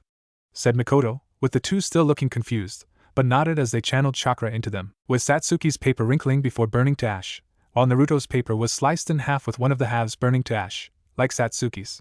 Though, what really surprised the older Uchiha was that the other half of Naruto's paper became damp with bits of ice starting to form on it. What does that mean? Naruto said, not sure what the results meant. It means that Satsuki has a lightning affinity and a fire affinity, while you have an affinity for wind, fire and water, along with having the Hayatan Kekkei Genkai from the looks of things. Wind affinities being pretty rare here in the land of fire, though you're probably the first known case of someone having the Hayatan Kekkei here. But luckily for both of you, I happen to have lightning and wind affinities as well, while Itachi has his own water affinity. Plus, since all Uchiha are skilled in fire-style ninjutsu, so you and Satsuki will have a lot to learn from for your fire affinities. Shursui explained, much to their excitement, though Satsuki couldn't help but feel a bit jealous that Naruto had a second Kekkei Genkai. As for your Hayatan, Hitomi can probably help you with that. Given how she was able to recreate the ice style to the point where she didn't need pre-existing ice and snow, despite not having the Hayatan herself, with a very rare and advanced form of nature manipulation, known as elemental fusion. Mikoto said, surprising Naruto that Hitomi could use ice-style jutsu, but was also happy that there was someone who could help him master his Kekkei Genkai. One other thing is that we'll be helping you understand the basics of your Sharingan, Naruto, making it easier for you to use it in combat when the time comes, along with helping you master it. Satsuki, while you haven't awakened yours yet, you should still observe, as it will be useful information for when you awaken your own, added Itachi, with Naruto and Satsuki nodding in response. Now, let's get started, shall we? Mikoto said with a smile, eager to start training her children. Military Police Force Headquarters. Meanwhile, within his office in the Police Force Headquarters, Fugaku was frowning as he looked over several documents that Yashiro Uchiha has just given him. With Yashiro standing across from the clan head, waiting for him to look over everything. Well? Yushiro said impatiently, once Fugaku finished looking everything over, with Fugaku setting it aside and folding his hands together in front of him. How did you get this information? Questioned Fugaku, wanting to know how Yushiro got his hands on the documents. Documents that, if they were true, would have had him convinced to go along with the planned coup d'etat. As even with his desire for a peaceful solution, Fugaku couldn't do nothing with this new information. Does it matter where? I know for a fact it's true, and it's only further proof of how the village has been using and controlling the Uchiha clan since Konoha was founded. Now it's time we take back what our clan helped build, Yushiro said, not wanting to reveal he was given the information by the masked Uchiha, with Fugaku frowning at the lack of answer before shaking his head. You expect me to take any of this as fact, when you won't even tell me where you got it from? For all you or I could know, this could all be falsified by someone that wants the Uchiha clan to go to war with Konoha, Fugaku said, making Yushiro scowl in annoyance. So what? It doesn't change the fact that we're already under suspicion for causing the Kyuubi attack. Hell, even before the Kyuubi attack, this village and those leading it has made it clear that it doesn't trust us, and it never will. We've been moved to the outskirts of the village, away from everyone else. This isn't even a compound, it might as well be a cage that we're all locked in, waiting for the Hokage and those elders to decide to wipe us all out, retorted Yushiro in anger. Perhaps, but should that day ever come, the Uchiha clan will not be seen as the instigators. We will continue doing what we are right now in enforcing the laws and arresting those that break them. More importantly is the fact, Mikoto has finally gotten something she's wanted for 5 years, and I won't do anything that would endanger my family, said Fugaku, knowing how happy Mikoto was to finally be able to take in her godson. He's even started growing fond of Naruto as well, seeing how curious and inquisitive he is about learning new things. So while at one time, Fugaku would have likely agreed with the coup after getting this new information, now he's more willing to try for a peaceful route as to not endanger his family. While Yushiro looked at him in anger and disgust, that he'd be willing to continue letting the Uchiha clan wither away because of Mikoto and the Kyuubi Jinchuriki. If anything, they should be using that brat and the beast inside him as their personal attack dog. So much for wicked eyes, Fugaku. All I see is a soft and weak fool, bending to the whims of a single woman. It shouldn't matter what Mikoto says or wants, you don't care about her, and she doesn't care about you.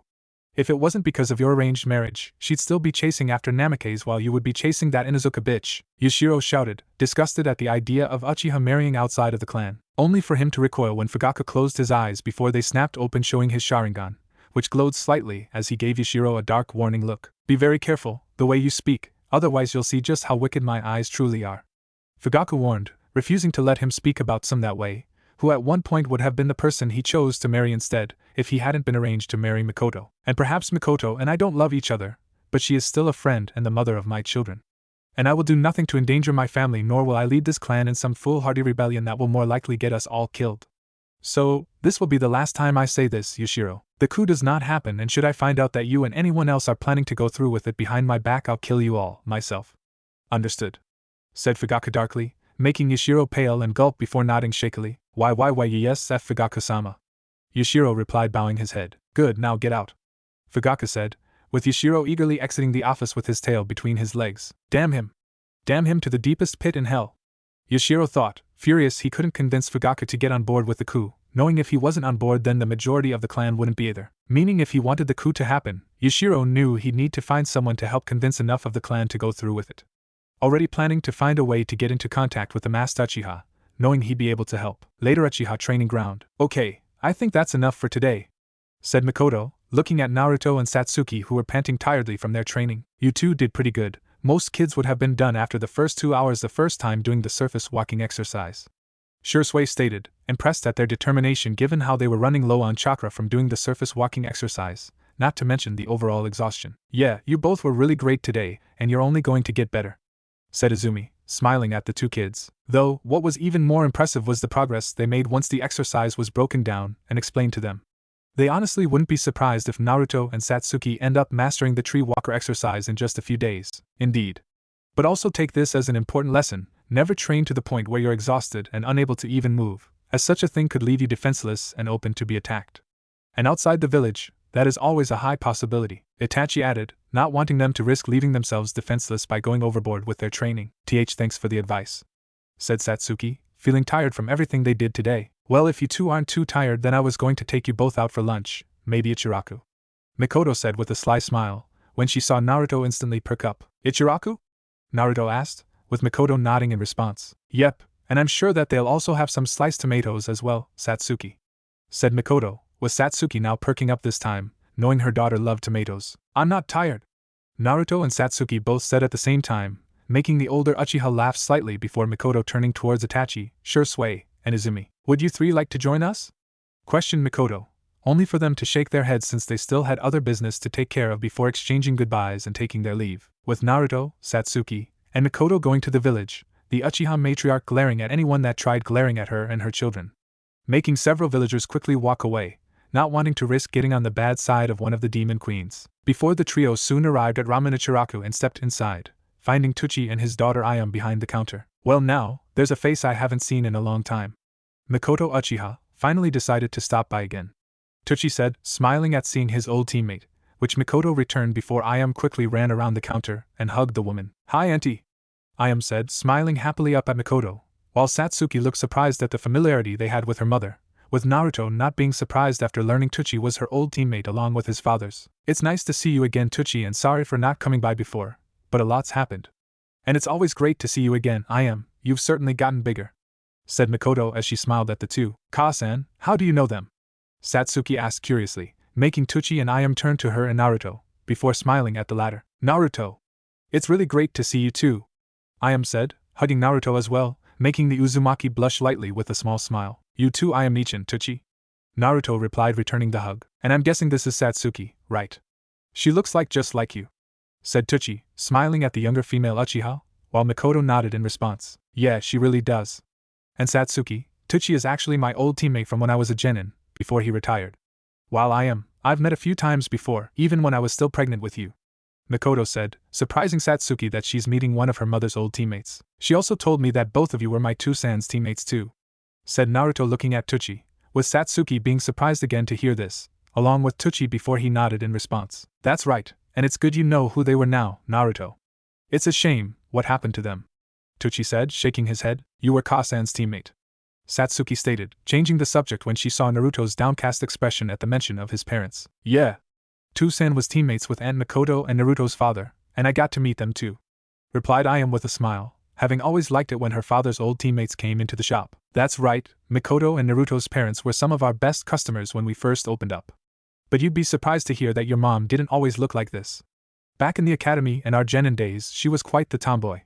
Most of the kids back then even believed she was a boy, with the exception of those that really knew her, Tucci said with a smirk, while Mikoto making her look at him in good-natured annoyance. You were all just jealous, because I looked good no matter how I looked. Especially given the fact, I still had girls chasing me even after they learned I was a girl, stated Mikoto with a smirk, while Naruto and Satsuki looked at her in disbelief before shaking it off as they all sat down. Tucci, what did you do as a ninja? Satsuki asked, curious of what Tucci specialized in as a ninja, with Naruto also being curious. I specialized in taijutsu and lightning-style ninjutsu, and was pretty damn good at both of them. I even made plans to try and recreate the lightning-style techniques that the Raikage were known for, given how all of them were seen as some of the best lightning-style and nintaijutsu users in the world. I figured I should try to aim to surpass them. But I had to retire before I was able to try, Tucci replied, solemnly. Why did you retire? Questioned Naruto, only for Mikoto and Ayam to gain solemn looks as well, before Tucci looked at Mikoto. Is it alright if I take them in the back? Tucci said, making Mikoto frown, knowing what he wanted to do and wasn't sure about it. But at the same time she couldn't keep Naruto and Satsuki shielded from the dangers of the ninja lifestyle forever, no matter how much she wanted to. Alright, Mikoto replied reluctantly, figuring it'd be better they learned now than on the battlefield, which could cost them their lives. Nodding at this, Tucci motioned Naruto and Satsuki to follow him to the back of the shop, with both children being confused at the strange request. Normally, you don't really retire from being a ninja. Even when you're older than me, you'd still try to be of some use to your village. The only reason a ninja really retires is when they have to. Now what you're going to see isn't pretty, warned Tucci, with Naruto and Satsuki nodding slowly in response, only for them to be shocked, horrified, and feeling physically sick when Tucci removed his shirt, showing to still be in somewhat decent shape despite letting himself go after retiring. But what made them react was that his chest, abdomen, upper arms, shoulders and back were all covered in brutal gashes and scars. I got most of these near the end of the Third Shinobi World War. Me and a platoon of ninja I was leading at the time were ambushed. Out of 100 ninja, only 20 survived. Some even thought I wouldn't survive either with the injuries I got. But the medics that survived were able to keep me alive, but at the cost of my career, Tucci explained before putting his shirt back on, putting his hands on their shoulders. Now I'm not telling you all this to scare you or tell you not to become ninja, it's so you both understand. Being a ninja isn't all fun and games or about saving the day, it's a dangerous life. One where you'll even need to commit acts that'll conflict with your own moral compass, both if you want to survive or because your superior officer had ordered you to. And it's better you learn about the dangers now rather than in a situation you wouldn't make it back from, said Tochi, with Naruto and Satsuki nodding shakily as they returned to the front of the shop. Are you two alright? Mikoto asked softly. We're F55 fine, KKKK-san. Replied Satsuki, feeling shaken at what they saw and heard. Why yeah. BBU but I'm not really hungry anymore. Naruto said with Satsuki nodding in agreement, either of them having much of an appetite anymore, with Mikoto nodding in understanding. Okay. Sorry to leave so soon, Tochi, I am. But hopefully we'll be back again, another time. Said Mikoto, with the father-daughter duo nodding in response. It's fine and take care, you three. And if you ever need any tips for training, I'd be more than willing to give them a few pointers. Tochi replied, with Mikoto nodding in thanks. I'll hold you to that. Mikoto stated, knowing firsthand that in his prime Tochi was a powerful taijutsu specialist, having been Gai's predecessor as Konoha's first and foremost taijutsu master and specialist. Before the trio left the stand with Naruto and Satsuki staying quiet, still processing what they saw and heard. Do you both want to talk about it? Mikoto asked, looking at her children, with the two looking up at her. How do people choose to become ninja if something like that could happen? Or if they could die? Questioned Satsuki, with Mikoto only being able to shrug in response. There's not really a definitive answer for that, as everyone has different motivations for being ninja. Whether it's because they're from a ninja clan, their parents are ninja, they have a dream that can only be accomplished by becoming a ninja, desiring to serve their village, and so many other reasons. Replied Mikoto. Should we still become ninja? Naruto asked, wondering if they should still be ninja if there's a chance something like that could happen. If that's what you both want, the choice is entirely yours to make on, if you still want to be ninja or anything else. This way you'll at least better understand how dangerous the lifestyle is, that it's important to never become complacent and always keep pushing yourselves to be stronger, as there will always be another person stronger than you, and most importantly, both of you will need to look out for and protect each other. Promise me that if you do choose to become ninja, you'll protect each other, said Mikoto, with Naruto and Satsuki immediately nodding in response. I promise, we'll always look out for and protect each other. Naruto replied, having just gotten a family and refused to let anything happen that's take it away. Yeah, so will I. And I was going to anyway since it's my responsibility as his Nei-san to protect Naruto. Added Satsuki while smirking at Naruto, who looked at her in annoyance, much to Mikoto's amusement. I'm glad to hear that. Mikoto stated, happy knowing her children will take care of each other once they become ninja. Before the trio stopped when they saw Hitomi walking towards them along with Hinata and Hanabi, with Naruto looking at them in recognition. With Hitomi smiling at her daughters and nudging them forward. Hello, it's nice to see you again, and to me meet you too. I am Hinata Hyuga. Hinata said with a small bow. And I'm Hanabi Hyuga, we're twins, said Hanabi while greeting Naruto and Satsuki with a smirk as she waved to them. Yeah, I remember you too, I'm glad you're both alright. And I'm Naruto Uzumaki, it's nice to meet you both, replied Naruto with a smile, with Satsuki smiling slightly at the sisters as well. And I'm his Nei-san, Satsuki Uchiha, Satsuki said, much to Naruto's annoyance. It's nice to meet you, officially, Naruto, and you as well, Satsuki. We also wish to thank you for coming to our defense the other day against those bullies. Even if you had no reason to help us, you still did, and we wanted to thank you in person. Hanabi said, Hinata nodding in agreement.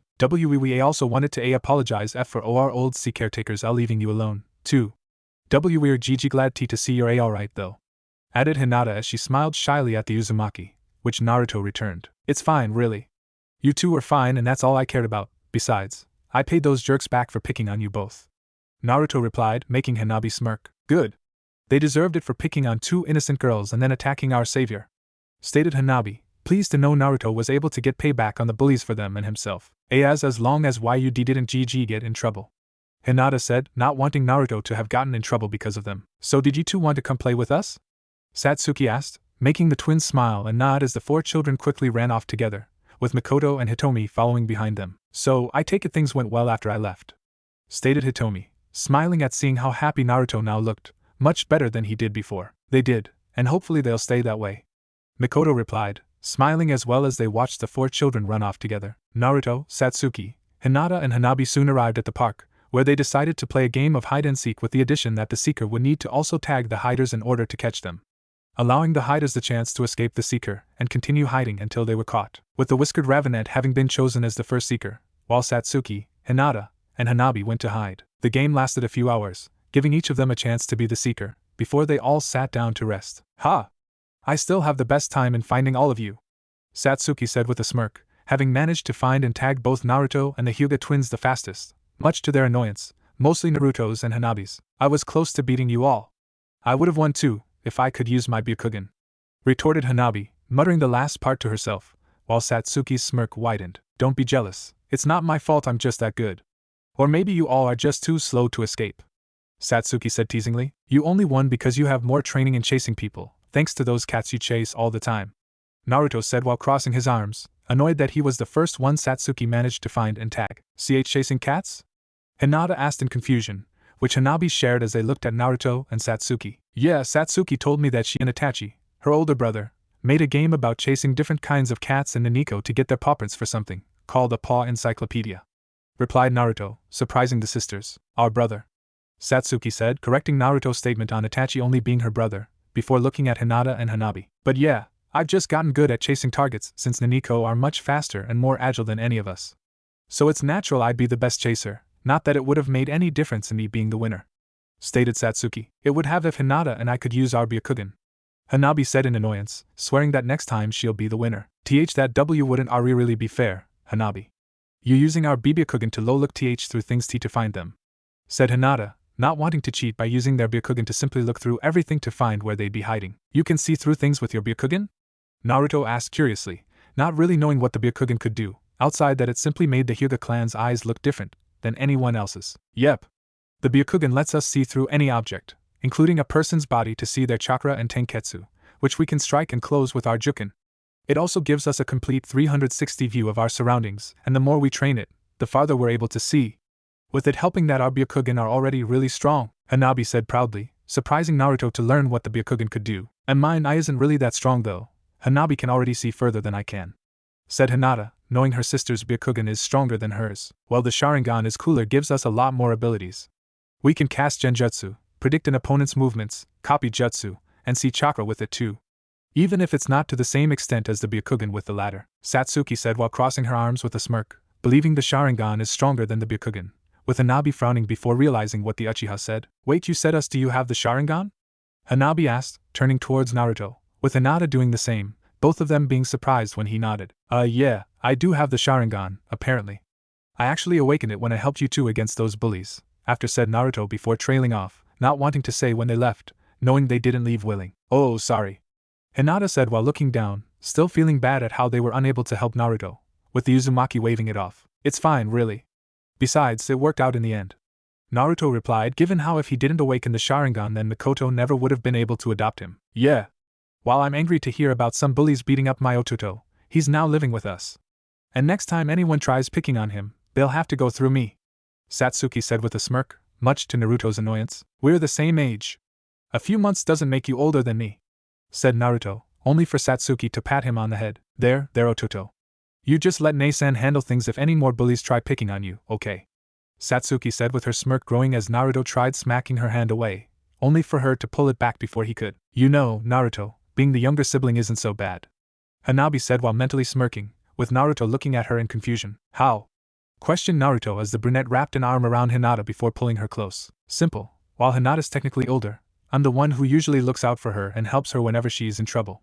Something I'm sure you'll have to do plenty of times whenever Satsuki gets into trouble, as well. Said Hanabi, causing Satsuki to freeze at her words, while Naruto perked up. Really? Naruto said, now being more interested, especially if he's able to hold it over Satsuki's head that he has to get her out of trouble. It's true. Hinata said while looking away, given how she did get into trouble a few times with Hanabi helping her get out of it, much to her embarrassment given what happened some of those times. Oh yeah? Like one time, when Hinata had convinced Natsu to help sneak her out of the compound to get her, Hanabi said with a smirk on her face, before Hinata quickly covered her mouth with a growing blush. Ha Hanabi. Why you PR promised any never to tell anyone. Said Hinata, realizing what her sister was going to reveal, only to pull back on reflex when Hanabi licked the palm of her hand. She got Natsu to sneak her out of the compound to one of her favorite bakeries in the village to get her over a dozen cinnamon buns, which Hinata ate all at once. Said Hanabi as her smirk turned into a grin, even as Hinata desperately tried getting her to stop. Hanabi, please! Hinata said while giving her twin a pleading look. That's actually the same face she used on Natsu to get her to help. But then Hinata ended up getting sick from eating all the cinnamon buns and needed to be carried back to the compound. And she was lucky no one saw them, except for me, anyway. Nei-san could barely move for 3 days after that and couldn't even look at a cinnamon roll for an entire month without getting sick. But that doesn't stop her from doing the same thing, whenever she gets a chance. Hanabi said, much to Hinata's embarrassment, while Naruto and Satsuki laughed lightly. You're so mean, Hanabi! Hinata exclaimed, with Hanabi merely smiling at her sister before hugging her. It's just part of the job, Nei-san. And besides, at least I didn't tell them about the time you accidentally activated your Byakugan inside the girl's hot spring in the compound and said Hanabi, only for Hinata to cover her mouth in embarrassment and mortification. Don't, said Hinata, refusing to let anyone learn about that incident, having been unable to look at any of the female Hyuga without getting embarrassed for 6 months, her own mother included, which wasn't helped by Hanabi's constant teasing the entire time. See, Naruto? Being the younger sibling isn't so bad, especially once you start getting plenty of dirt on your older siblings. Hanabi said, with Naruto nodding in agreement, while Satsuki's amusement faded away. Yeah, I guess you're right. Isn't that right, Nei-san? Naruto said while smirking at Satsuki, eager for when he'll have embarrassing things to reveal about her. I don't like her, Satsuki mentally stated in a dry manner while looking at Hanabi, knowing she's just taken away any advantage she had over Naruto as the older sibling, with it not being helped by the fact that the lavender-eyed brunette was now looking at her with a smirk. Who's the winner, now?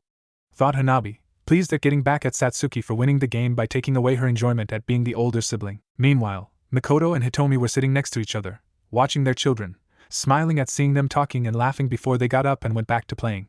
While noticing how Satsuki seemed to be chasing after Hanabi in particular, as well. So, anything interesting happening since you took Naruto home yesterday? Hitomi asked while looking at the Uchiha matriarch. Nothing much, though I'm happy with how accepting Satsuki, Itachi and Fugaku are of Naruto and how warmly they've welcomed him. With Satsuki being especially happy, when I told her that Naruto's technically her little brother, and it's her responsibility to teach him what it means to be part of the clan. Replied Mikoto, making Hitomi giggle lightly. I'm sure she was happy about that. But probably not so much anymore, with how she's chasing Hanabi. Stated Hitomi in amusement, knowing her youngest daughter has likely told Naruto about the benefits of being the youngest sibling. Probably. We also got started on Naruto's and Satsuki's training today, with Itachi, Shursui, and Izumi helping to train them, as well. It also seems that Naruto doesn't just have the Sharingan since after testing their elemental affinities, Naruto also showed to have the Hayatan Kekkai Genkai. Mikoto revealed, with Hitomi looking at her in surprise. The Hayatan too? Questioned Hitomi, not expecting for Naruto to also have the Hayatan in addition to the Sharingan. Yeah, it was a shock for us as well. It's also strange that Minato was descended not just from the Uchiha clan but possibly the Yuki clan as well, yet never showed any sign of having the Sharingan or the Hayatan. Especially given how, while he did have a wind affinity, he had an affinity for fire and lightning rather than water, said Mikoto, the Hyuga matriarch nodding in agreement. It's possible that they could have skipped him and instead awakened in Naruto. Hitomi said, knowing that some Kekkai Genkai could skip a generation or two in clans, remaining dormant in one person but awakening in their children or even their grandchildren. Even in the Hyuga clan, while they all inherit the Byakugan, it's possible that some Hyuga don't awaken its actual power. True. By the way, how are things going with the Hyuga clan? Mikoto asked, wondering how things were going with the Hyuga clan after she divorced Hayashi and gained custody of her daughters. With Hitomi sighing and shaking her head, showing the Ravenet that things weren't going as good as she hoped they would. It's only been a day and the Hyuga elders are already kicking up a huge fuss over Hayashi weakening the main house in the eyes of the branch family. Not only with how I basically took away both heiresses, but also defeated him in front of nearly the entire clan, replied Hitomi, relieved that she no longer had to deal with the elders after divorcing Hayashi. Do you think they may try something? Questioned Mikoto with a concerned frown, only for the purplet to shake her head again. No, their pride may be damaged, but they aren't stupid. I won, fair and square, so they can't touch me or my daughters. Not unless they want to further weaken themselves by making it seem that the main house's word means nothing. Besides, I'm sure they'll have their hands full in getting a new heir, Hitomi said, knowing she and her daughters didn't have to worry about the elders trying anything against them. Hyuga compound. Meanwhile, at the Hyuga compound, Hayashi was meeting with the Hyuga elders after recovering from his match against Hitomi. Are you satisfied now, Hayashi? Because of you and that farce of a duel, not only are both heiresses now completely out of our grasp, but now the branch family, and even some members of the main house will be questioning the leadership of the clan, said one of the elders as they all frowned at Hayashi. Indeed, we'll be lucky if Hitomi even allows any of us to be in the same room as her daughters, let alone the idea of them still being trained by you. Another elder added, with Hayashi clenching his jaw but kept his cool. It was a mistake. I had underestimated Hitomi's abilities, believing that after retiring, her skills had deteriorated enough to where I could defeat her. But it won't happen again, stated Hayashi, believing he could challenge Hitomi again, only for his father, the head elder, to shake his head and frown bitterly at his son. You'll do no such thing. Doing so would only make us look like even bigger fools in the eyes of the clan. And it wasn't just Hitomi's abilities that you've underestimated, you also overestimated your own deteriorating abilities. You were once considered in the same league as Minato Namikaze, Orochimaru and Fugaku Uchiha, even being a candidate for the position of Hokage alongside the former two. And now look at you, defeated and humiliated," said the head elder, bitterly at seeing how his son's own abilities have fallen from what they used to be. But now it no longer matters. What matters is ensuring there is still an heir to the Hyuga clan, the head elder stated, making Hayashi frown at what it could mean. "Am I to remarry then?" Hayashi asked, guessing they'd have him marry again to sire another child, only for the elders to shake their heads. "No, there are unfortunately no suitable candidates within the clan for you to have another child with. Which means we will have to use the other method of ensuring there is a clan heir," said an elder, with Hayashi's frown turning into a confused one. "What other method?" questioned Hayashi, having never heard of any other method for deciding on a clan heir. "At times when the clan head is unable to provide an heir, or if any of their children are incapable of taking the title to succeed them, then any relatives, preferably nieces or nephews, from the branch family are allowed to ascend to the main house to fill that role. And as it happens, Niji meets the requirements perfectly, even better with how you and Hizashi were identical twins, practically making him your son, biologically speaking, already," another elder replied, surprising the Hyuga clan head. "This method isn't well known due to how rarely a situation has ever risen to where it was needed, with this being one such situation," said the head elder before continuing. "It helps that Niji has already proving himself to be a once-in-a-lifetime prodigy. When he's older, he could be seen as our equivalent to Itachi Uchiha. If it wasn't for his status of being in the branch family, then it's likely he would be at a much higher level than he already is," added the head elder, knowing his grandson would make for a good clan heir. "Yes, Niji is indeed skilled. Yet if we go through with this, make him the clan heir, it may prove dangerous. He's already made his resentment towards the main house quite clear."